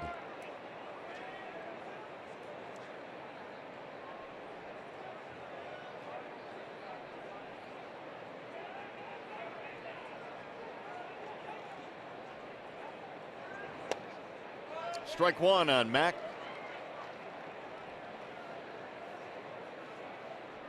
He's been busy in this series, catching all 3 games. Hicks caught the last game of the Chicago series, but McCann has been behind the dish for most of them now.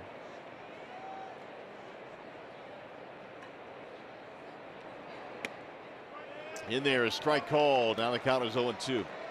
How big is September in your mind for James McCann? Obviously, with the trade of Alex Avila, now he's kind of been thrust back into that starting mold, and a good month of September would do him good. He'd like to finish strong for sure, and because he did a whole lot of work to get to where he's at right now. And the one thing he'd hate to do is to have a poor September But I think James knows that he's going to be the starting catcher moving forward for the foreseeable future. And I think he's performing now the way that the team thought he could perform, not so much the way that he was hitting last year at the beginning of the season and at times this year. You know, we talked about how Lloyd McClendon pretty much told him, look, man, we're at a crossroads here offensively for you. You need to show a little bit more, and he has worked hard and made some tweaks in his batting stance and his approach. It takes time before you really get comfortable on a day-to-day basis in the major leagues as a hitter. And McCann starting to get a whole lot more comfortable.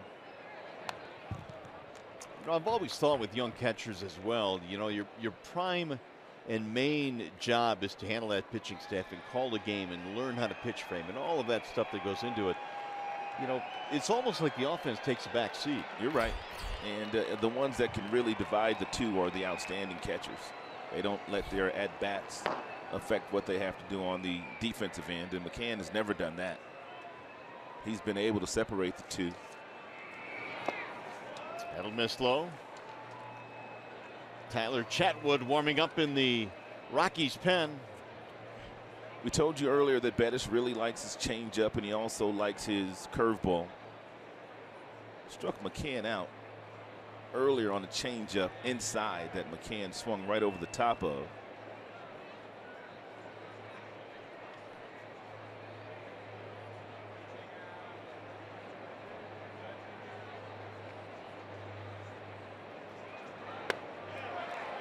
Off the inside part of the plate.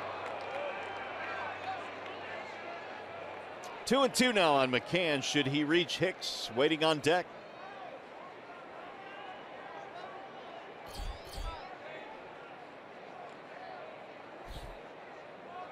Two on for the Tigers. 2 outs here in the 5th.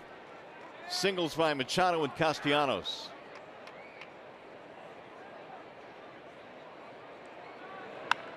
High fly ball left field. That ball is hit deep, and that ball is gone. A home run for James McCann, and the Tigers add 3 more. 2 out, 3-run shot for Mac. 13th of the season for the Tigers catcher.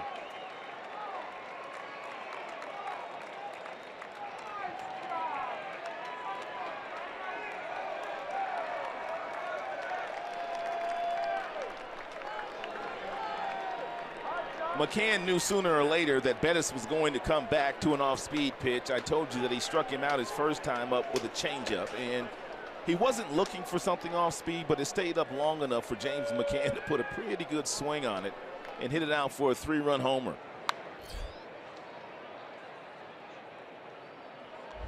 James McCann saw several pitches before getting that 83-mile-per-hour breaking ball right down the middle, and that 28-degree launch that McCann has been working on worked perfectly there for him. He caught that ball perfectly.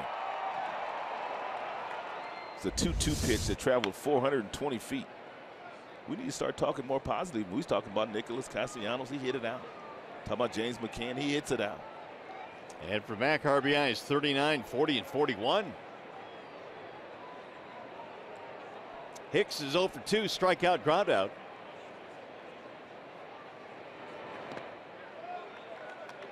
And he struck him out, so Hicks is out of there. That'll retire the side. Tigers pad their lead, though. The 3-run shot by James McCann. And the Tigers now lead 5-0. Tigers baseball presented today by Bell Tire.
To James McCann, who has just hit a 3-run homer off Chad Bettis.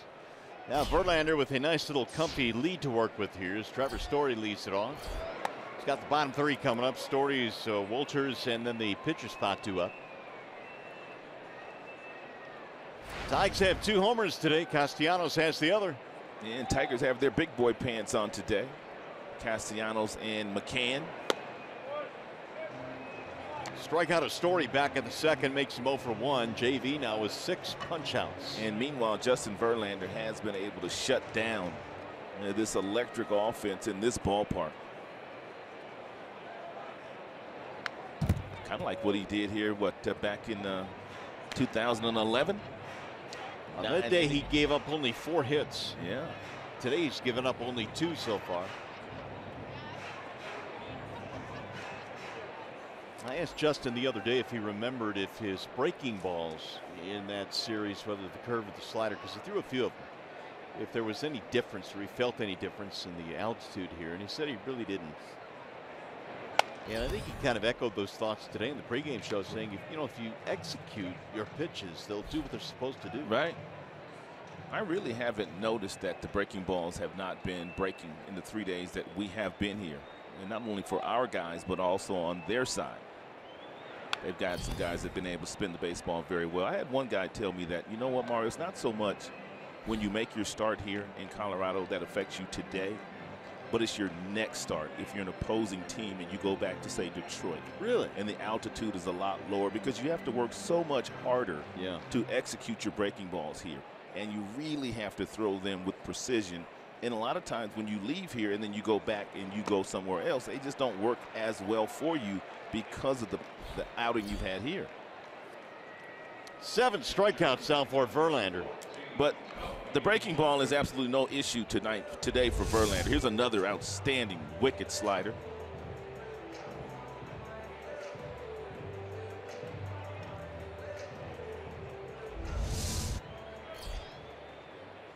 Seven of them now. The catcher Wolters, and he looks at ball 1. Bounced out his first time up 0 for 1. He was claimed off the waiver wire last year from the Indians, and he chops one to the shortstop. Iglesias will throw him out, 2 gone. And we bring in John Keating. Mario, the 3-run homer hit by James McCann is the second best part of James McCann's day. Earlier today, he and his wife tweeted out the news that they're expecting twin boys, and Jessica McCann's tweet said McCann hit a double, #battery mates, which is very cute. We noticed something on the scoreboard at Comerica Park last week, so we had an idea that this might be coming, but of course it's never official until Mama says it's official. And it's official now. And congratulations to the McCanns. You ever wonder what twins would be like, Rod? Ooh. It's going to be tough. How about you, Keith? No, one at a time was more than I could handle. Yeah, but I think Jessica and James will be able to handle it. They'll be great parents. Amarista pinch hitting here with 2 outs. Driven toward left. It's going to slice, though, foul. Alexei Amarista, an infielder on this team, has also played a little bit of outfield as well. Batting for Bettis, so his day will be done. Amarista 240 with 3 home runs. Man, JV reaching back. That fastball up top. Colorado has not been able to lay off of it, and they have not been able to square it up either.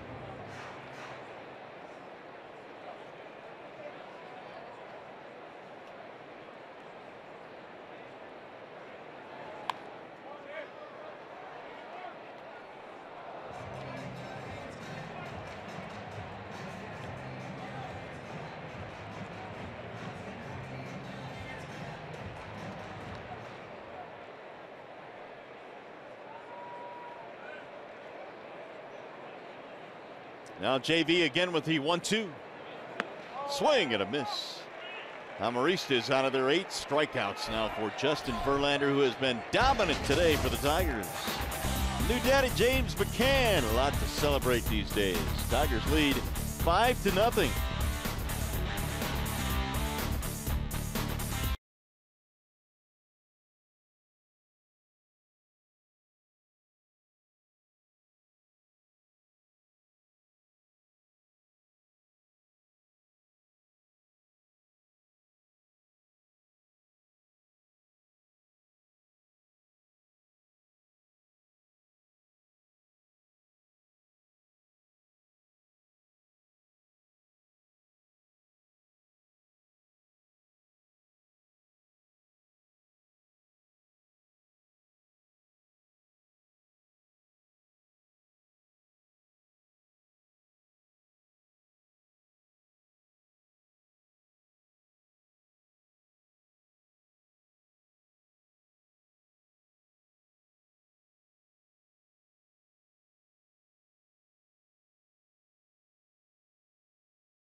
Tigers baseball on Fox Sports Detroit is brought to you by Bell Tire. For tires and auto service, everybody needs a Bell Tire guy.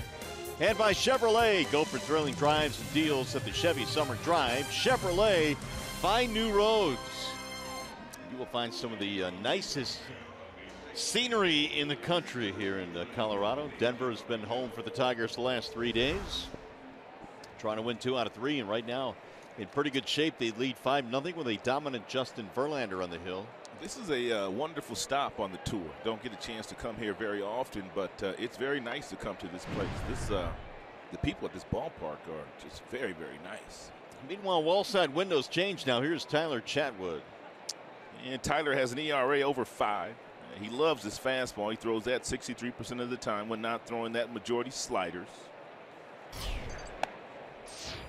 Ball 1 high to Jacoby Jones. It'll be Jones, Iglesias, and Verlander here in the 6th.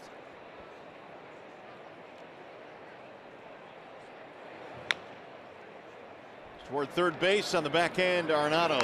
And his quick throw is in time, 1 gone.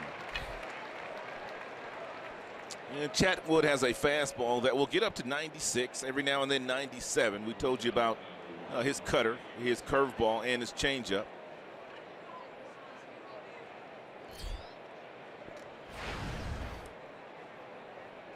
Here's Iglesias.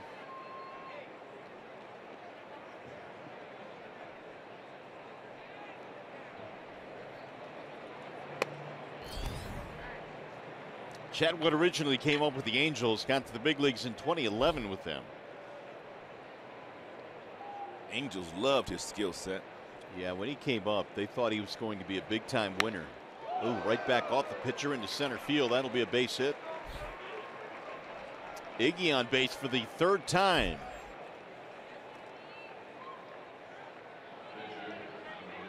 And they'll take a look at Chatwood. Chatwood says I'm all right. It looked like it clipped him on that left wrist.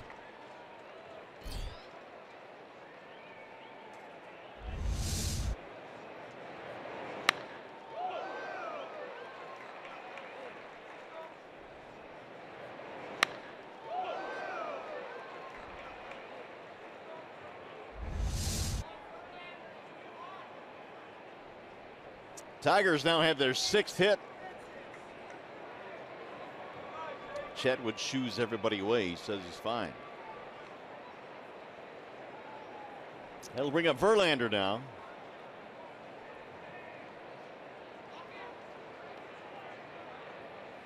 We'll see if JV's up there bunting. He is 1 for 2 with an RBI single in this game. Already showing bunt.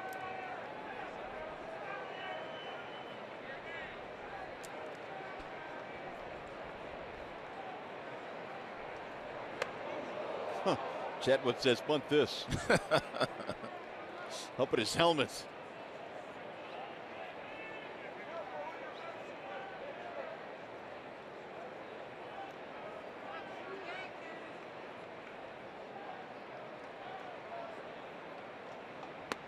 They let that one go by. It's a strike called 1-1. You know, the pitchers, they bunt a lot in spring training, especially the pitchers in the National League, because obviously you're going to have to do a lot of that during the course of the season. But you're always bunting off of BP pitchers, or you're bunting off of a machine. But now you're bunting off of a live arm with pitchers moving, so it's quite different than when you practice it. 2-1 the count on Verlander. Tigers trying to get that runner into scoring position and give Matuk a chance to drive him in. That is bunted foul, and now the count is 2-2.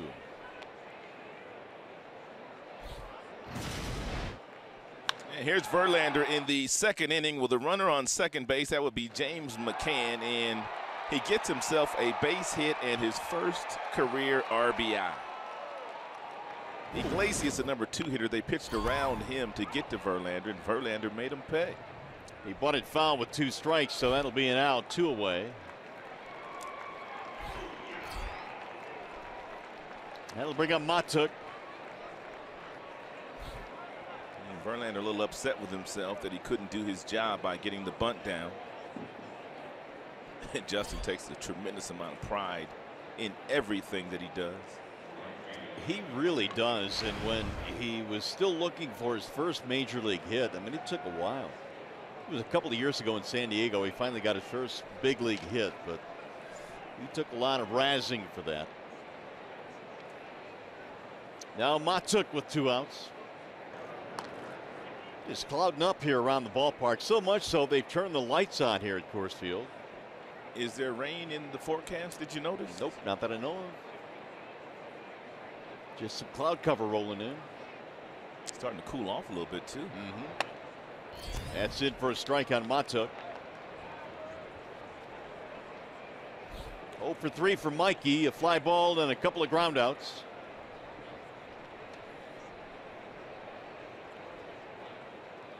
Wind has picked up considerably, too.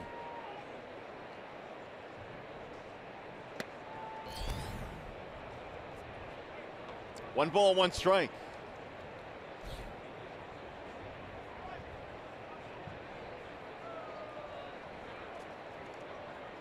Flags are ruffled a little bit more now than they were at the beginning of the game. Chatwood will go back to first, and back in there is Iglesias.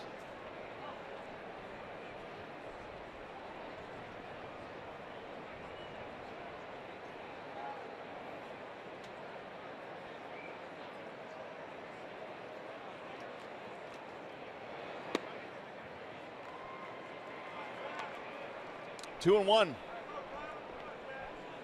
Well, Mikey better get ready to hit that fastball. If he does get one from Chatwood, it's going to be in the mid-90s, maybe even 97. And so, you know, you have to be short and you have to be quick.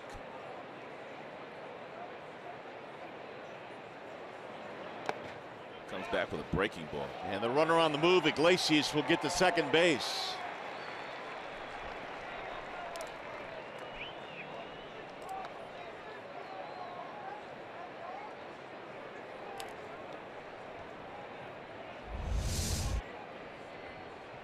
Nice block here by the catcher. But LeMahieu never went to cover the bag.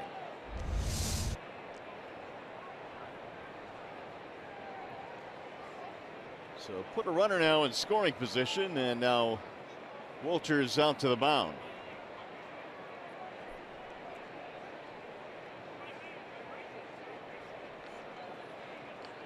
Chatwood replaced Bettis, who went 5 innings in this game. The 3-run homer by McCann. Kind of the knockout punch for him.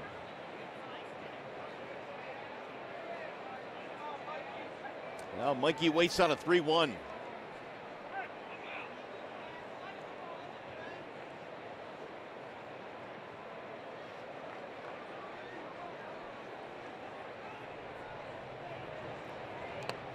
That'll bounce in, ball 4, and now the Tigers have 2 men on. And that'll bring up Dixon Machado.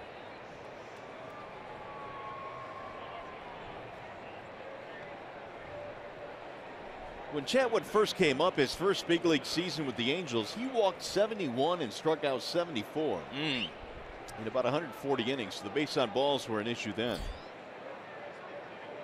He has been with the Rockies since 2012. And a strike called on Dixon. On base a couple of times in this game. Machado hit by a pitch and a single.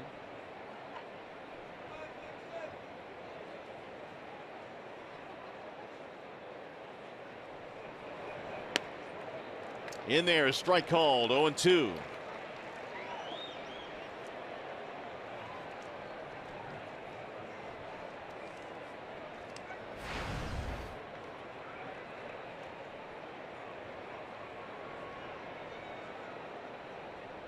Machado singled and scored ahead of the home run by McCann in the 5th.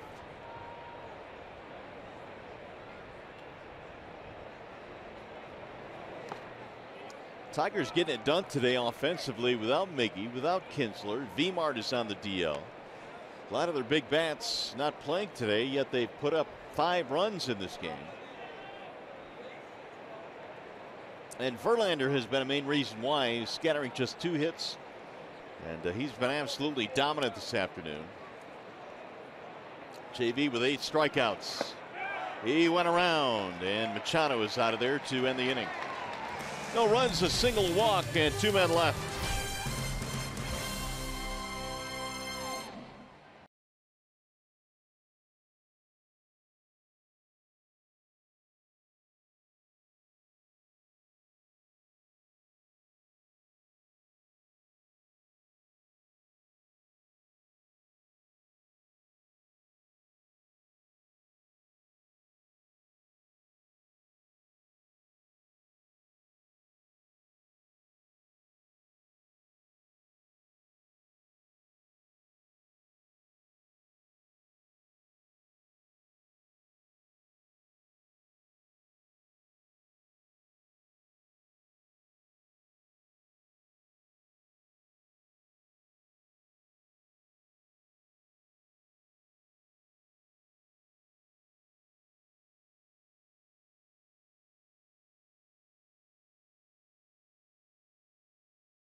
Verlander has been really dominant today against Colorado Rockies batters. Take a look at this video we put together, and you will see for yourself just how dominant with all these uncomfortable swings by Colorado.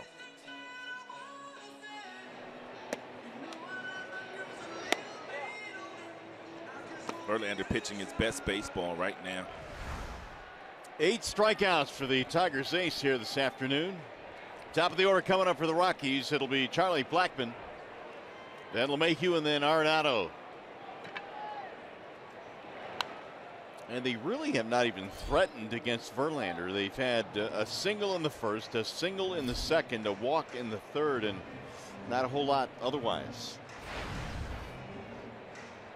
Justin now has retired 8 straight. Blackmon a walk and a strikeout in this game.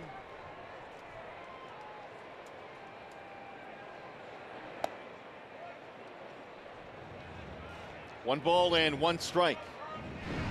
Again, Verlander has gone 10 or more strikeouts 3 separate times this year. He needs 2 more to get it done here today. Yeah, next pitch he will throw here today will be 92. Hammered deep to center field. Jones going back to the track, to the wall. He looks up. And Charlie Blackmon has gone deep to center, a home run. That is the 32nd home run of the season for Charlie Blackmon.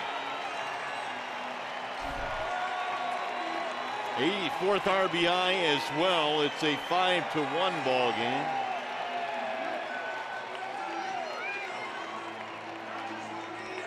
'84 RBIs from your leadoff man.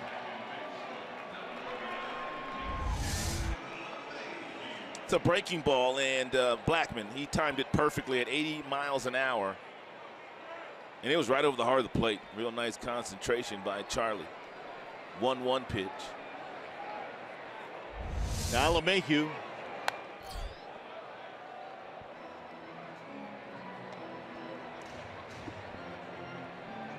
First run in the ball game for the Rockies. 5-1 Tigers lead. LeMahieu a single in his first at bat, an 8-game hitting streak now.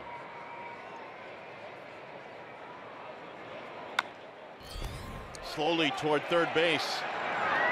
Nice play by Castellanos on the bare hand.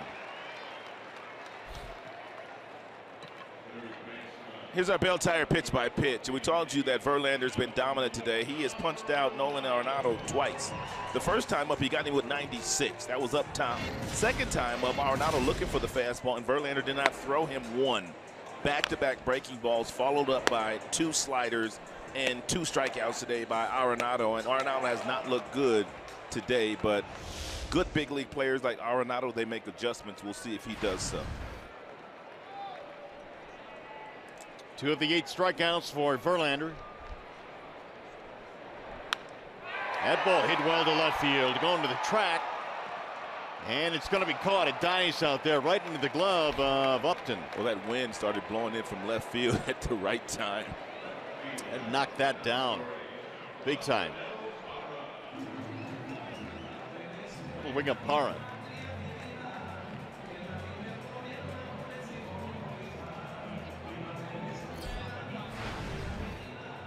Ground out strikeout for Parra.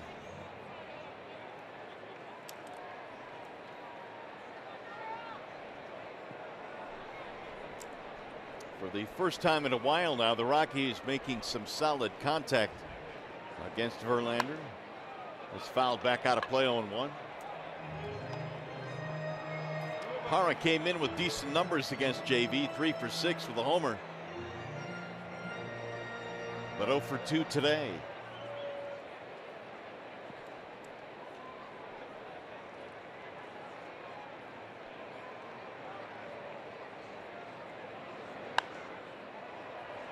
Oh, and 2. Take a look at Verlander's numbers. First time through, second time through, third time through. We're sitting right here now, third time through. They've made some better contact against Verlander. Justin has wins in 4 of his last 5 decisions. Swing and a miss. He dusted Parra to retire the side. 9 Verlander strikeouts. Home run by Blackmon gets the Rockies on the board.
All right, Mick, thanks. Here the Tigers lead 5-1 as Upton slices that one just foul down the right field line. There are some very good center fielders, and they boast a lot of athleticism. And that Broxton kid in Milwaukee, he makes a lot of really nice plays. I mean, I see him nightly on the highlights. I mean, that guy's a good player, good defensive player.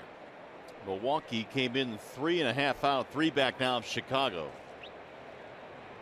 Brewers had the lead for the most of the first half in the National League Central, but the Cubs have caught them.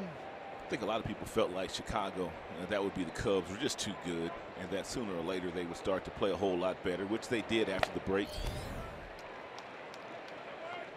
0-2 on Upton. You and I had an inside the corner early in the season. Right. Chicago and Milwaukee, who was going to win that division? And you said Milwaukee. Did I really? Yeah, you laughed at me when I said Chicago. You remember that, huh? You didn't laugh at me, actually, but you just said, no, they're going to hold on. Oh. And they were playing so well that at the time. I just want to disagree with you that day, I think. I know. Isn't that part of it? Who you taking? Chicago. Okay, I'll take Milwaukee. Whoever you ain't taking. Upton waits on the 1-2, and Jay up with an awkward swing goes down on strikes. 1 away.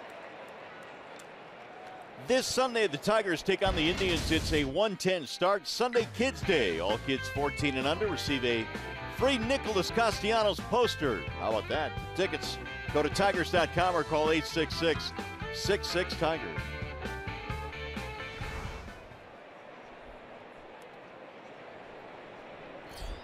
Chatwood now has 3 strikeouts after taking over for the starter Bettis. Nick's had a big day. Homer, single. And it'll get back into the seats quickly, 0-1. Tigers have some activity in their bullpen, and Verlander kind of walking around like he might be done in this game, or else he probably would be sitting down, wouldn't you think? I would think he's at, what is he at, 98? 98 right now. He's close to 100. Verhagen in the Tigers pen. Little chopper to the shortstop. Here comes Story with a running scoop. 2 up, 2 down. That'll bring up McCann.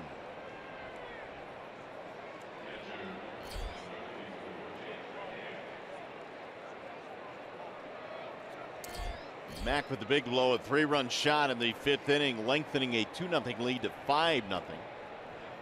Tiger box looks like this.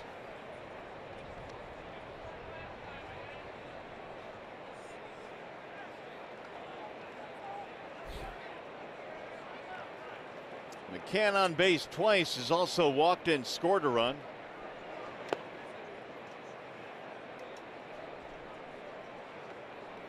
Tigers 8 hits and only 3 for the Rockies. So Verlander in his last 2 starts has given up 7 total hits. He's not even throwing 100 pitches here today, though, partner. Right. Which is something, as we've talked about, he just about does every single start.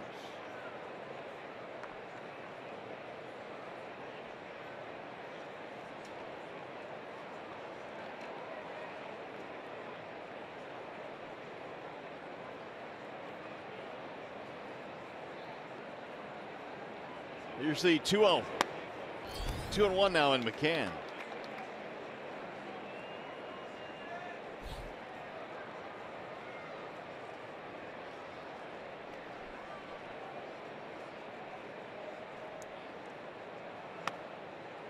Two and 2.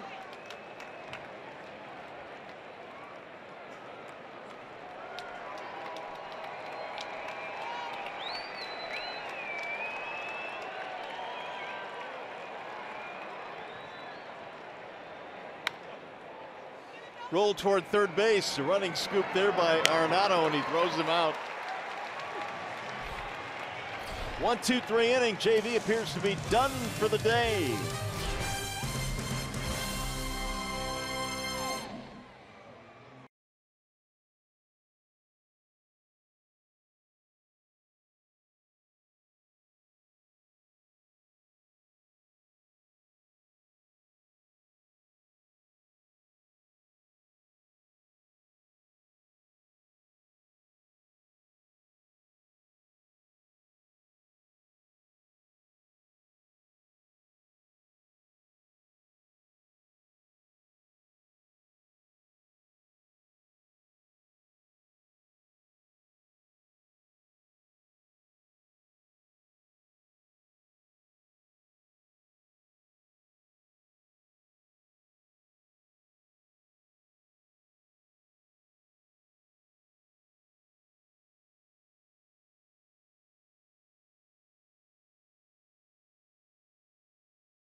One lead in this one in the final game in this series here against the Rockies.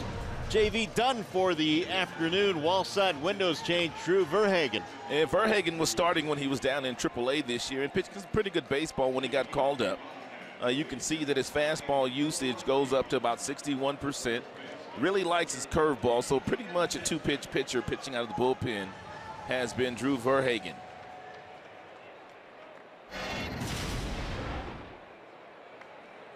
JV between innings having a little chat with Kevin Rand, the head athletic trainer. Yeah, it looks like he says he's got a little stiffness in his neck or something like that. Nothing serious. That's why JV coming out after 6 apparently, and so Verhagen will take over now and deliver down low to Ian Desmond. 4-run Tigers lead. See if the bullpen can hold it today. They were outstanding in game 1, preserving a 1-run lead. There's a strike on the outer edge. Desmond 0 for 2, couple of ground balls against Verlander. Justin finished the game with 9 strikeouts.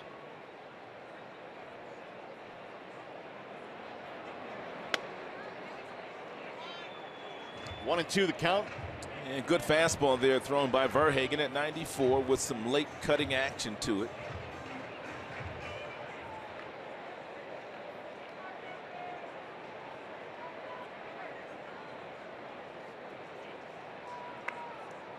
Verhagen was one of the relievers that threw 4 scoreless in that first game in place of Zimmerman, who went the first 5.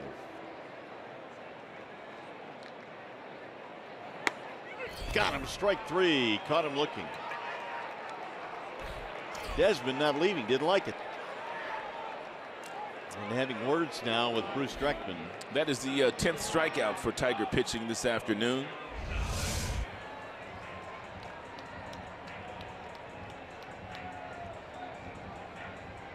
We'll bring up Carlos Gonzalez, and the Tigers employ the shift against Gonzalez. It's a 4-seam fastball.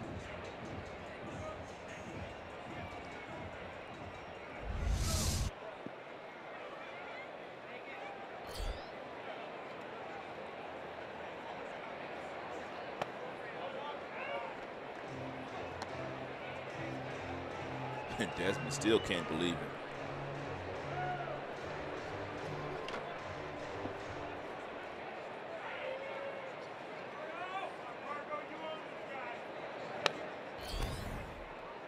One ball and 1 strike on Carlos Gonzalez, a single and a ground out in this game.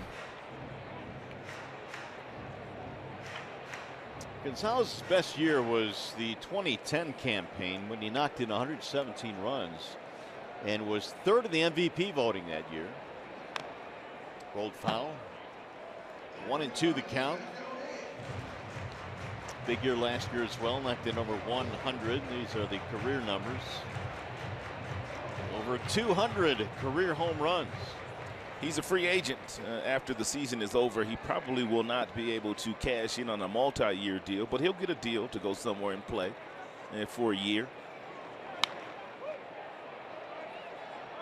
There's been other guys in the history of the game that have gone into their free agent years and then not perform very well. So you just simply sign that 1-year contract the next season and you go out and you play well. Then you can go get the lucrative deal. Beltre comes to mind. Ian Desmond comes to mind as well.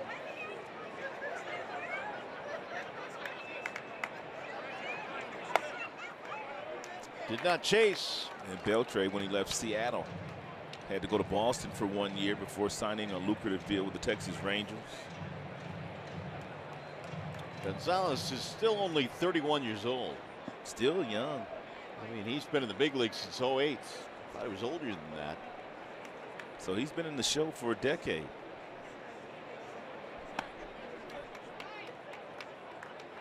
Full count, 3 and 2 on Cargo. Trevor Story waiting on deck.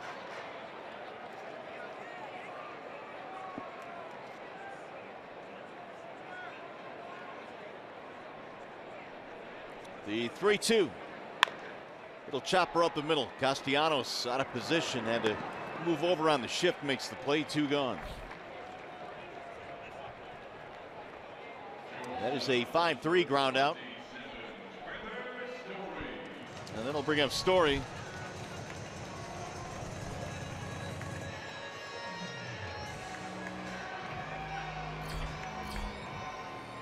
Not a whole lot going on in that Rockies box score. Verlander was in a stingy mood this afternoon. And Colorado, 3, 4, 5 hitters, a combined 0 for 9 today. JV scattered 3 hits. Look out, that ball missing Story. And it's a breaking ball that didn't do a whole lot. Looked like it kind of slipped out of the hand of Verhagen.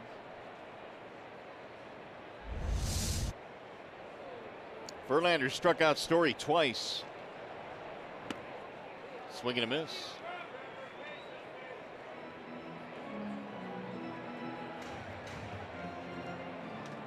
Justin Verlander at one point it retired 8 straight against the Rockies, and then Blackmon homered in the 6th, the only run that JV allowed.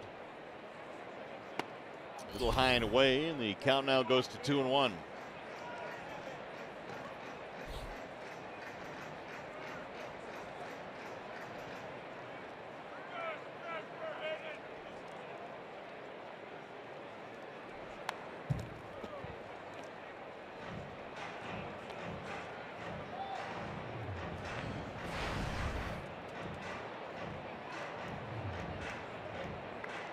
Two and 2 on Trevor Story.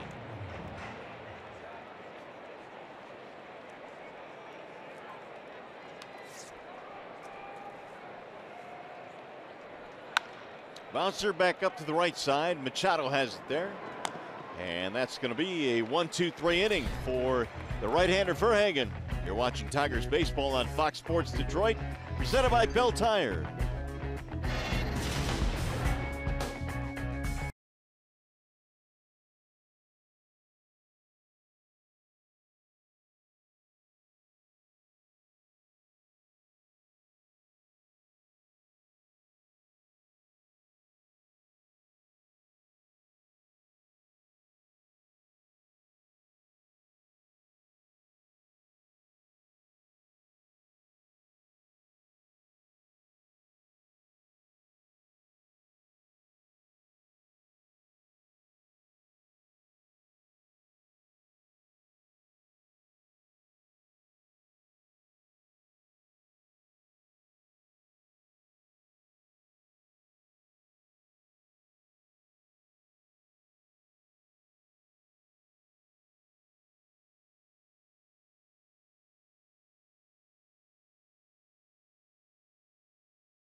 Afternoon, Tigers have a 5-1 lead. Justin Verlander, 6 innings, only 3 hits, and 9 strikeouts in the game, only 1 walk as well. The Tigers, a couple of home runs in this game. Castellanos and McCann. Blackmon a solo shot for the Rockies. And so we are headed to the top of the 8th inning. Hicks will lead things off. And Rich Doobie, pitching coach, down there having a conversation with Verhagen and McCann.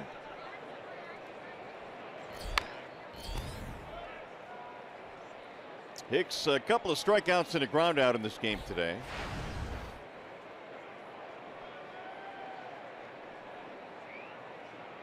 Oh for 3.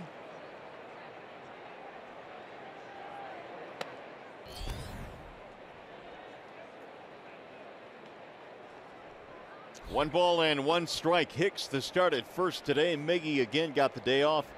The entire ball club has the day off tomorrow, and then back to work with the doubleheader on Friday against the Cleveland Indians, who lead in game 2 of their doubleheader 4-0 against the Yankees after winning the opener.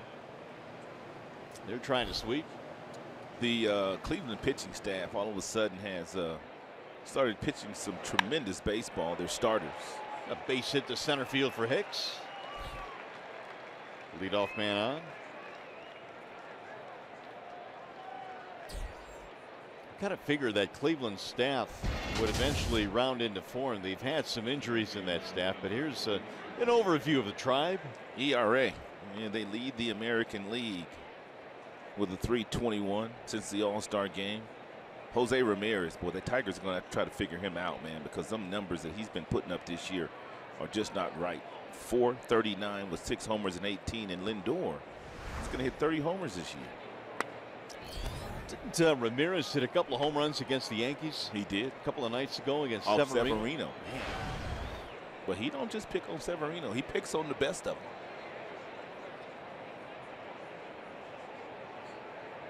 Jacoby Jones, the batter, a single back in the 8th, or back in his last at bat. There's a ball outside.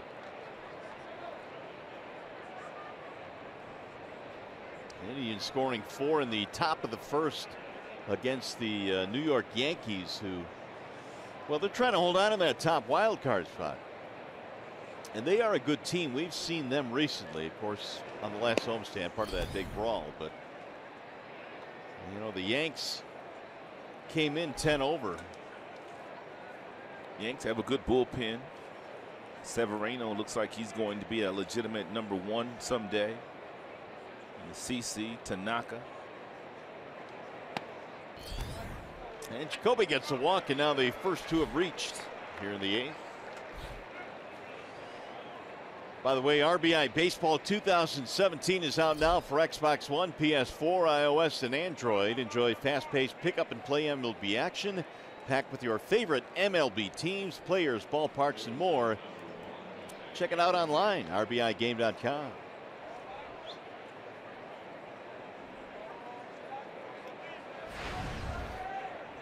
Here's Iglesias now, 2 on, nobody out. Tigers lead 5-1.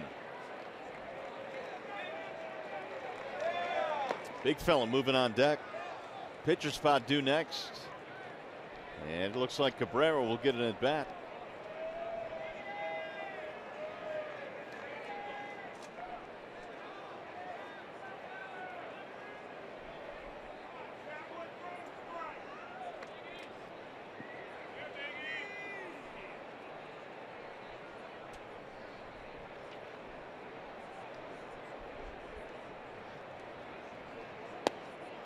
Two balls and no strikes now on Iglesias.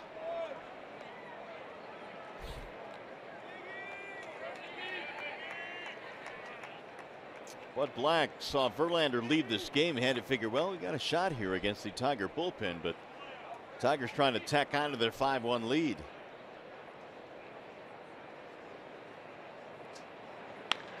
Chopper left side and through, base hit. Hicks rounding third, they'll stop him there. It's going to be a bases loaded, no out situation for Miguel Cabrera. Jose Iglesias has been on base all 4 times today.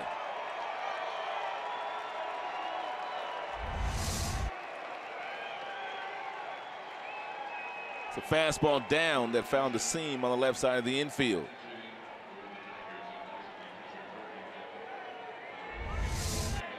So Cabrera has been announced as the pinch hitter. They're loaded up, nobody out.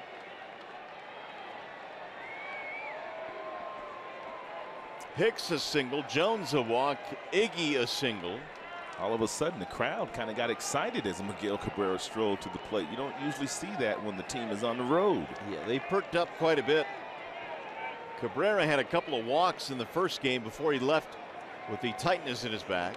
And he looks at ball 1. Chatwood can't throw a strike. Chatwood has a 97-mile-per-hour fastball, and if he decides to throw Miguel one of those fastballs, Miguel won't try to pull it.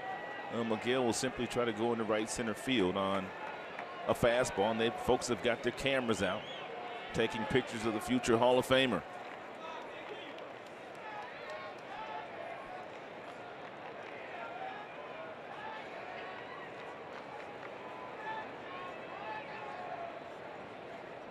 Here's the 1-0.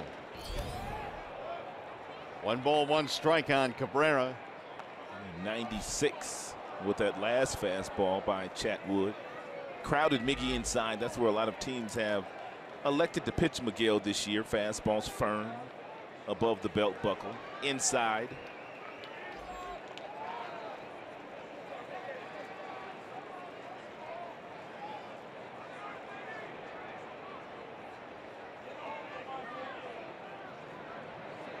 Cabrera sends a grounder up the middle. This could be 2, 4, 6, and a 3. A double play. They'll score a run. Score Hicks from third. 2 gone, though. And no RBI for Cabrera.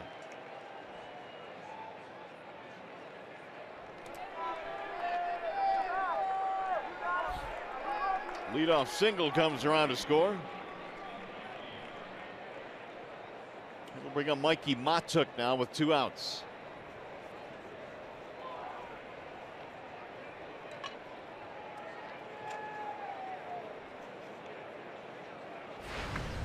On base once in this game, walked in the 6th.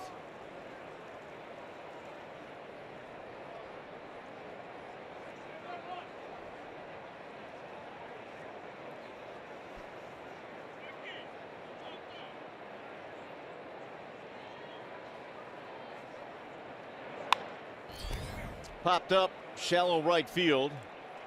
Gonzalez coming in to retire the side. So the Tigers add 1 more, and we go to the bottom of the 8th.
Tigers baseball on Fox Sports Detroit is brought to you by Comerica Bank, a part of Detroit and the community since 1849.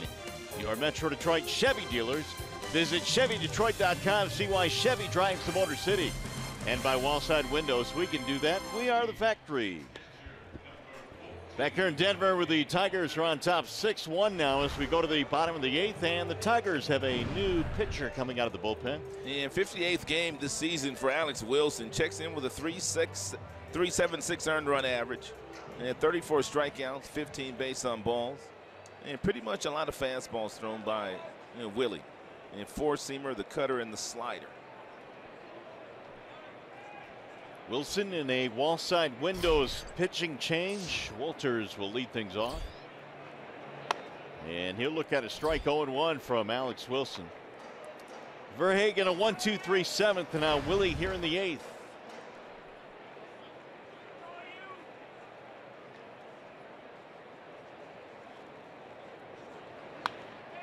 Little looper back a short, gonna drop, base hit. Leadoff single by Walters, and now Valleca will pinch hit for the pitcher spot.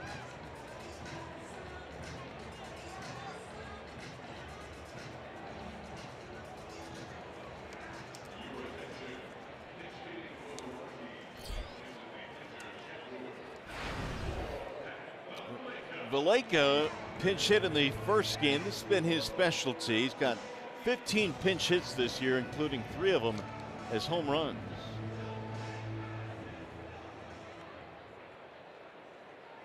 $11 homers overall this year for Valaika.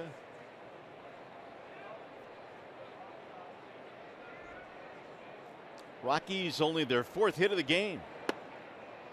Ball 1.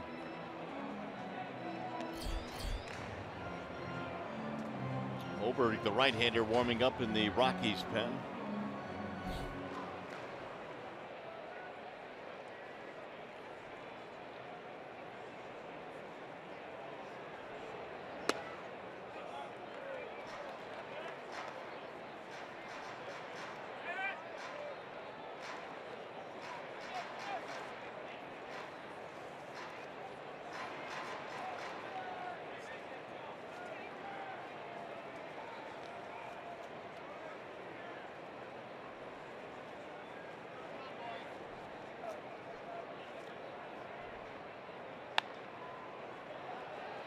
One ball, 2 strikes on the pinch hitter of Valaika.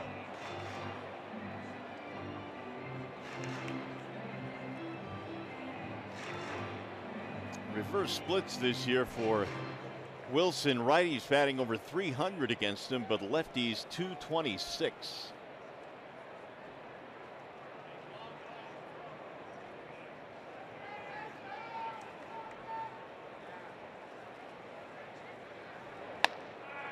Down he goes. Valaika strikes out. 1 gone. Tigers have 11 strikeouts now.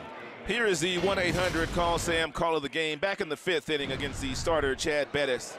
And James McCann got a breaking ball at about 83, and he hit it for a 3-run home run to give the Tigers a 5-run lead at the time. Here's Blackmon. Verlander struck out a total of 9, and then Verhagen got one in the 7th. Now Wilson here in the 8th. So 11 strikeouts for Tigers pitching. Yeah, the only blemish on Verlander's day today was courtesy of Charlie Blackmon. It was a solo home run his last time up to straightaway center field. It was reminiscent of the Los Angeles Dodgers start, where Verlander pitched 8 innings and gave up 2 hits. His only blemish in that game was a solo home run to the former Tiger, Curtis Granderson.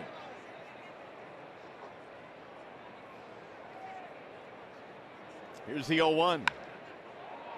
Down the left field line, foul. 0-2 now on Blackmon.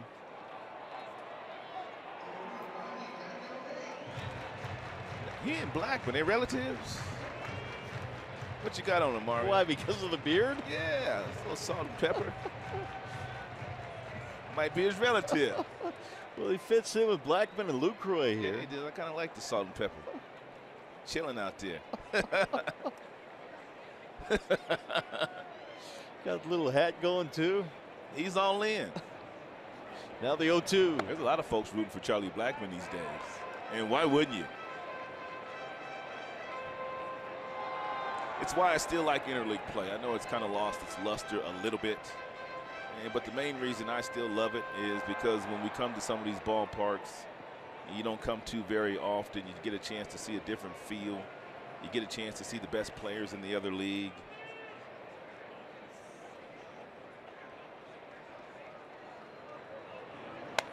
Well, I'm with you on that. You know, there are times where I think, yeah, you know, the interleague thing has run its course. It's, you know, let's not do this anymore. But then you come to a place like Denver, a beautiful city, and you're able to watch guys like Blackmon and Arenado play. And then the Dodgers come to Comerica Park, right, the best team on the planet, and you get a chance to see them. Otherwise, you wouldn't get a chance to see them. Yeah, so every time I think we should move on, I start to think, well, you know, maybe it still does have its appeal.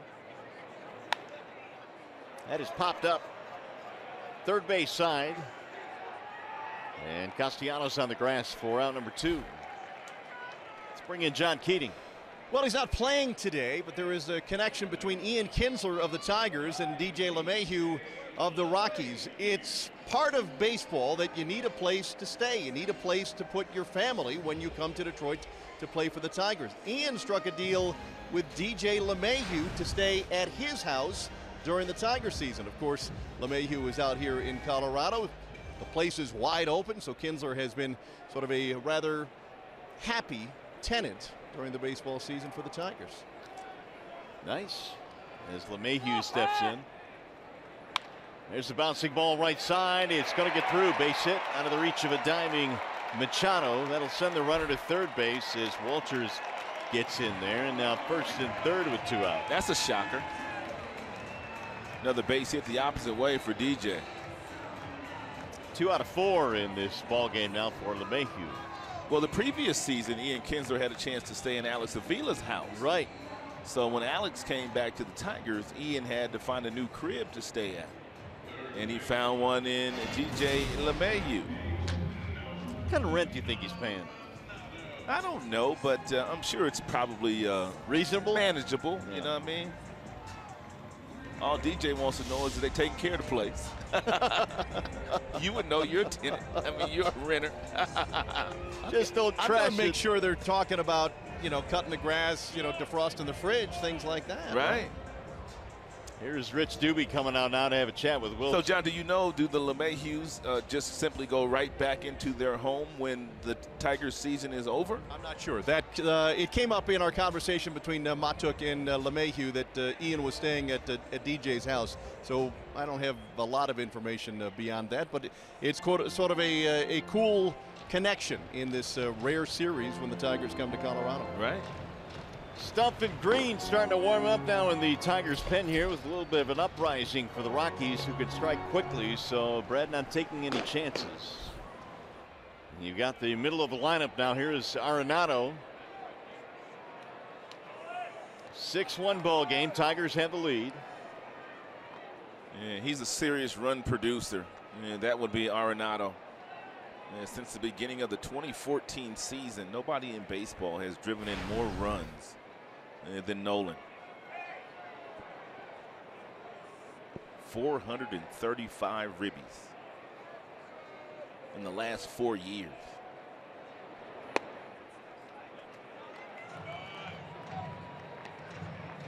.111 leads baseball right now. Verlander carved him up today. He punched him out his first time up with a 96 mile-per-hour fastball. Then his second time up, Verlander did not throw him a fastball. Struck him out with 2 curveballs and 2 sliders.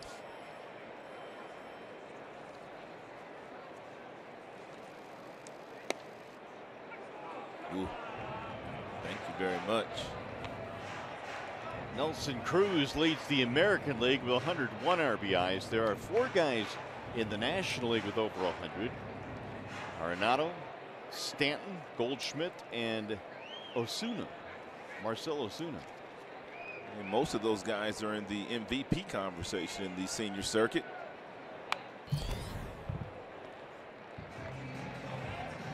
Nolan upset with himself. He got a fastball and he was all over it. Fouled it straight back.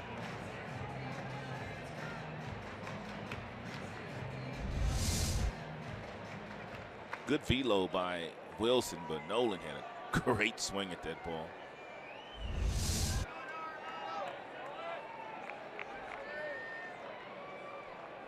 Tigers today have 10 hits, 5 for the Rockies. If you're Alex Wilson, don't throw that same pitch again.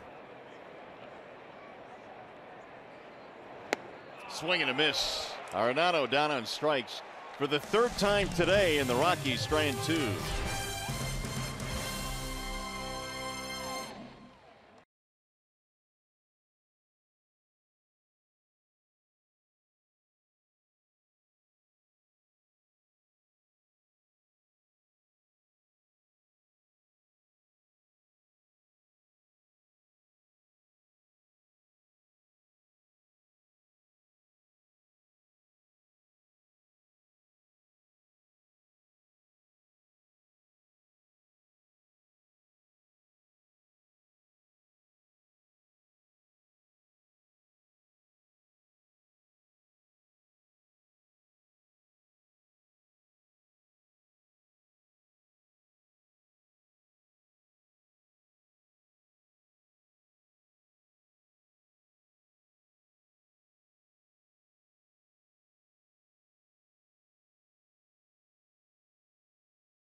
me.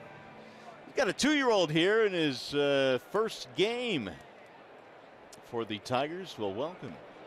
And the Tigers putting on a show for you, too. Got a pitching change now.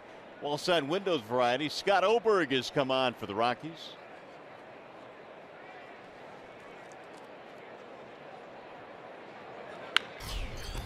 There's a bouncer hit to the shortstop Story on 1 pitch, 1 out.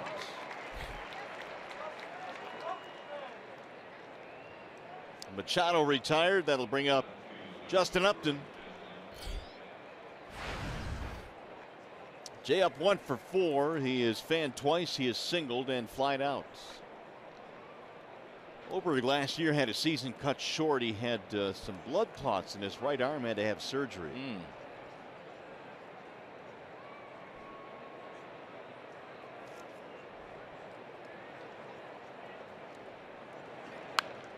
Fouled away 0-1.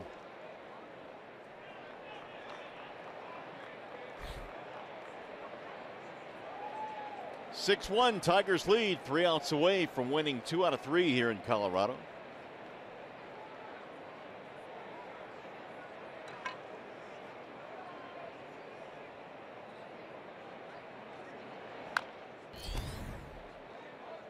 Oh, 2.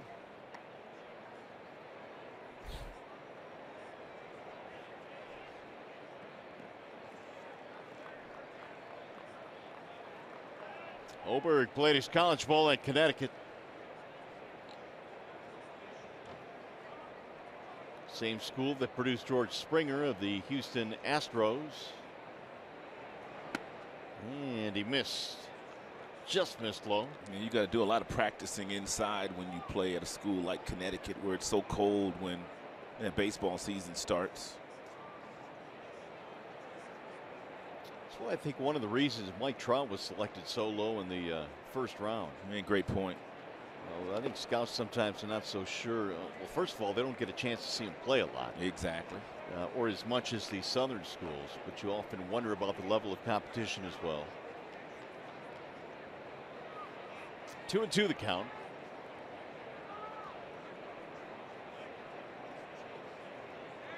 Tigers 10 hits today, only 5 for the Rockies. Here's the 2-2.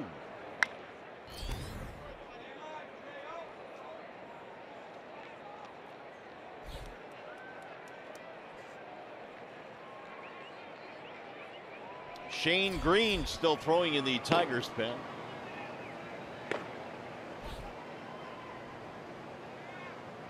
Well, if Shane is up, that means he must be coming in.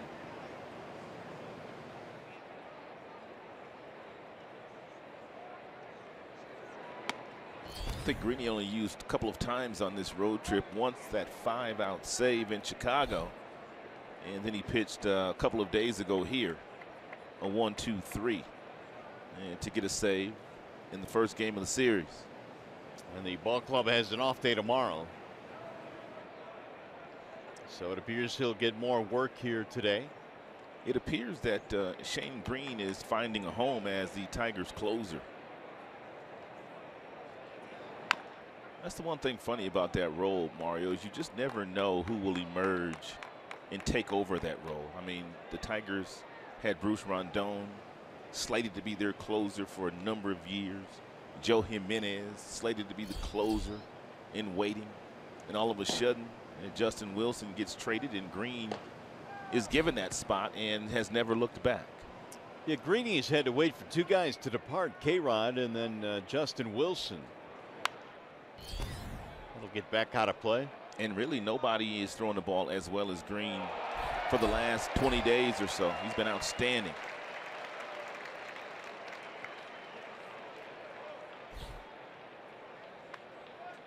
Three and 2 on Upton. Castellanos will be next.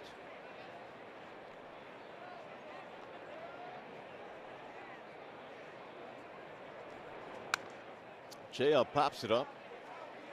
And nobody can get there. Sound like he broke his bat. Oh, yeah, he did. Yeah, he flipped it away and it just sounded bad.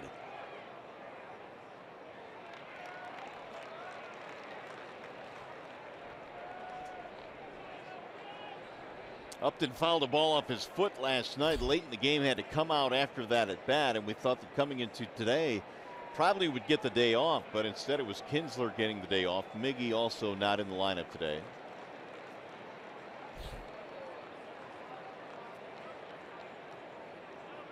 And Brad had to wait today before he made out his lineup before, and he wanted to make sure he talked to Upton when Upton got to the ballpark.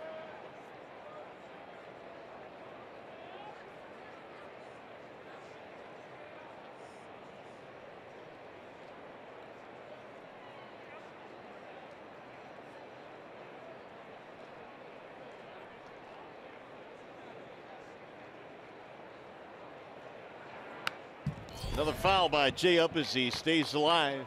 A lot of pitches in this pitch sequence for Justin Upton.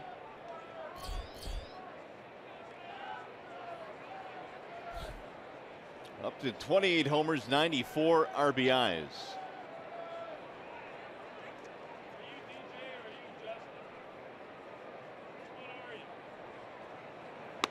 Swing and a miss.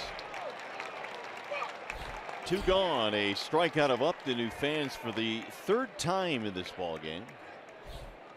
Here is the big boy, big play of the game. And Tigers have scored all their runs today, for the most part on home runs. One off the bat of Nicholas Castellanos, the other off James McCann. That was Nicholas going deep in the 3rd inning. And he and Miguel Cabrera celebrating in the dugout with one of their handshakes.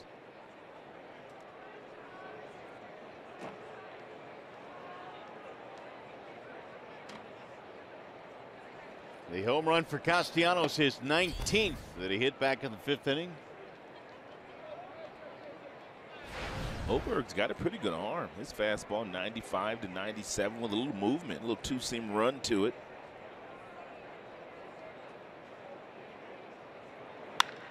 Nick drives one to center field. Blackmon going back, still going back, over his head up against the wall. Castellanos will go to second, and he is in with his 3rd hit today. Look out, Nicholas. It is a 2-out, 2-base hit. And Nicholas, when he is right, man, he's got that classic inside-out swing where he pulls his hands close to his body and the barrel of the bat stays over the heart of the plate for a long, long time. And when he's got that real good bat speed going through there, he can do some damage. These Rockies outfielders play really shallow, and there was no shot for Blackmon to run that one down. So here's McCann, who has the 3-run shot to his credit today. Tigers wouldn't mind adding on another here. They lead 6-1 in the 9th. McCann's home run is 13th of the year.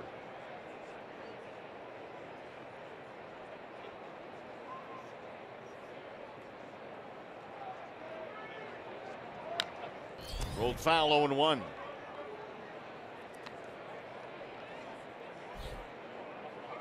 Rockies will have Parra, Desmond, and Carlos Gonzalez in the 9th.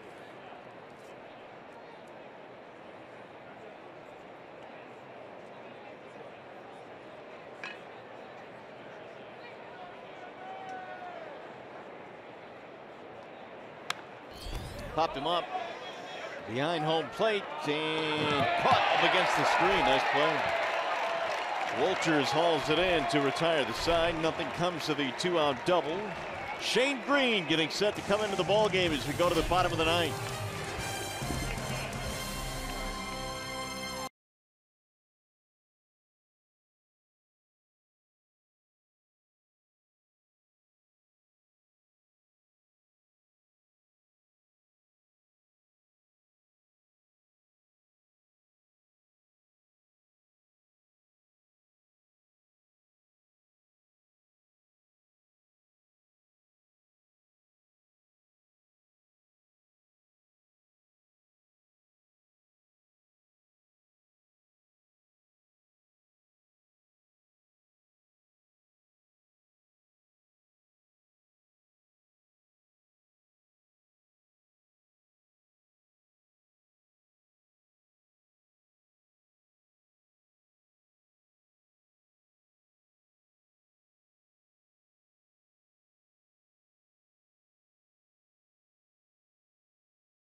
Last call for the Rockies. We go to the bottom of the ninth. Tigers leading 6-1, trying to win 2 out of 3 in this series here against the Rocks.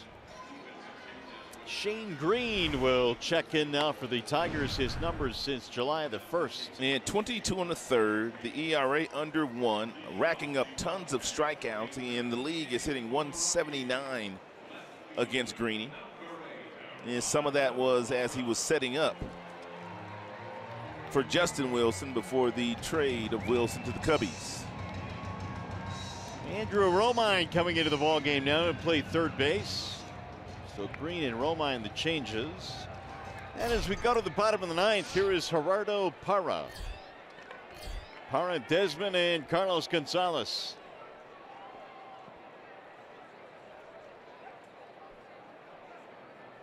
Green replaces Wilson. JV today went 6th, then Verhagen in the 7th, and Wilson in the 8th.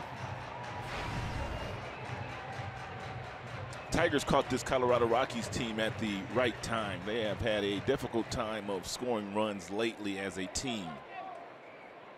And Bud Black knows his team will come out of it sooner or later. He's hoping sooner because they've basically been struggling their last 21 games. Upton moves back on this one and makes the catch in front of the warning track. 1 gone. Here is the upcoming matchup presented by Wallside Windows. Doubleheader action coming up on Friday. We know the Tigers 2 starters. Yeah, Buck Farmer and Matthew Boyd will get the ball for the Tigers, and Carlos Carrasco is having an outstanding year, pitching in the shadow of Corey Kluber. Has punched out 175 and only walked 40. And Cookie, and that's his nickname, has won 13 games. The Indians to be determined for a game 2 in that doubleheader. Strike 1 to Ian Desmond. 0 for 3 today. Tigers pitching with 12 strikeouts this afternoon. As you might expect, a good majority of those belong to Verlander. He had 9 of them. Not an easy task to do that against this offense in this ballpark. Routine to center field. Jones under it. 2 gone. But I was speaking on their last 21 games, and they have scored 3 or fewer runs in 2/3 of them. 14 of the 21 games, 3 or fewer runs for the Colorado Rockies. So their offense has kind of gone stone cold. 200 since June overall.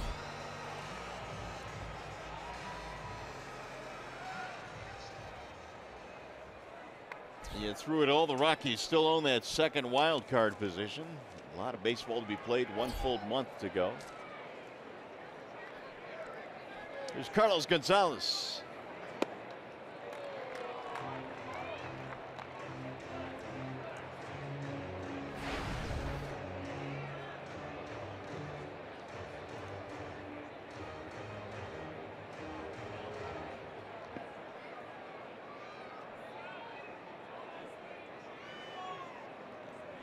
One for 3 today for Gonzalez. And a ball outside. Run the count now to 1 ball and 1 strike. Skipper down there smiling today. And why not?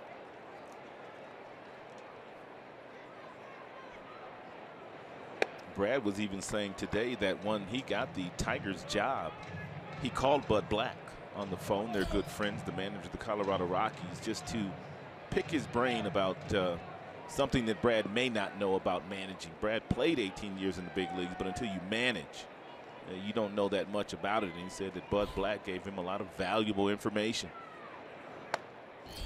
Buddy Black has had so much experience on really every level. Pitched in the big leagues for 15 years. Mike Scioscia's pitching coach with the Angels. And got into the managing gig. One of the few pitchers that are holding down a managerial job in the major leagues. Most of the jobs go to catchers these days, but Bud Black is a former pitcher. You can see Bud kind of old school too, not all the notes and stuff down there. They don't have all the stuff all over the back wall with all the numbers.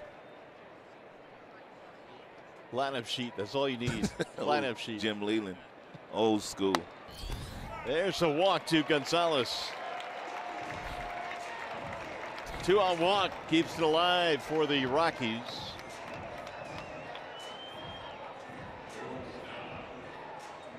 Here is Trevor Story.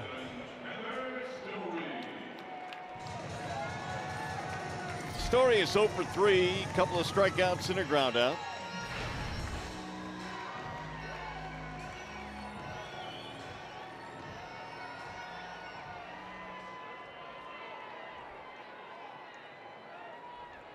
Sound guy loves to thump the base in here, doesn't he? Yes, indeed. Russ Fox shaking. Runner will go to second. It's in the air toward right field. On the move is Matuk going to the wall. He leaps, can't get it. It's off the wall. That'll get a run in, and it's going to be a double and an RBI for Story to make it 6-2. That is the second time in the series that Story has hit a ball to right field, which would have been a home run 2 years ago, only to hit it off of that fence that they put in there 2 years ago, and it's taken away 3 homers in the series, as a matter of fact. John Hicks hit a ball up there a couple of days ago, would have been a home run. It's a hanging slider there, and a good swing put on it by Story, who has been swinging the bat better.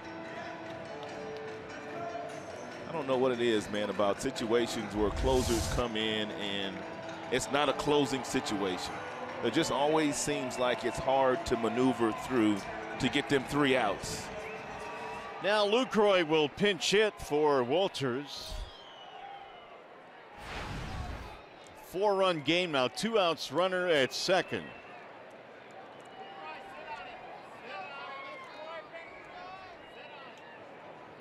And Lucroy looks at a strike. Lucroy, big series, had 2 hits last night, homered in the first game, finished with 3 hits. Last couple of years, Lucroy has put up some good numbers against Tigers pitching. Had that big 11 pitch at bat in last night's game, which started the winning rally. Fouled straight back. Yeah, that was the at-bat of the game. And Michael Fulmer was still in the game at that time.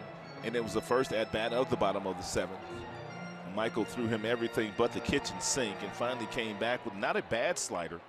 And LaCroix stayed with it and hit it over the second baseman's head for a solid single.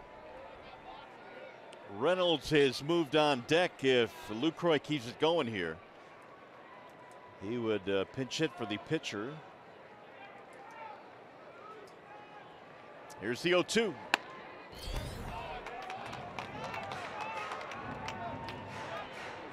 So one thing Lucroy was able to stay away from was chasing that high fastball in that at bat last night, because once Fulmer got hit 0-2, Mike went up a couple of times to try and get him, but Lucroy wouldn't bite. And he got an 0-2 fastball up from Green, wouldn't bite.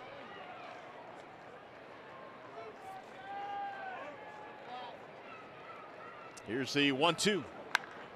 High fly ball. Should do it. Left center field. Jacoby Jones calling for it. And the Tigers win 2 out of 3 here in Colorado. 6-2 your final score. Now we send you to Mickey York in the Call Sam Studios with Tigers Live postgame.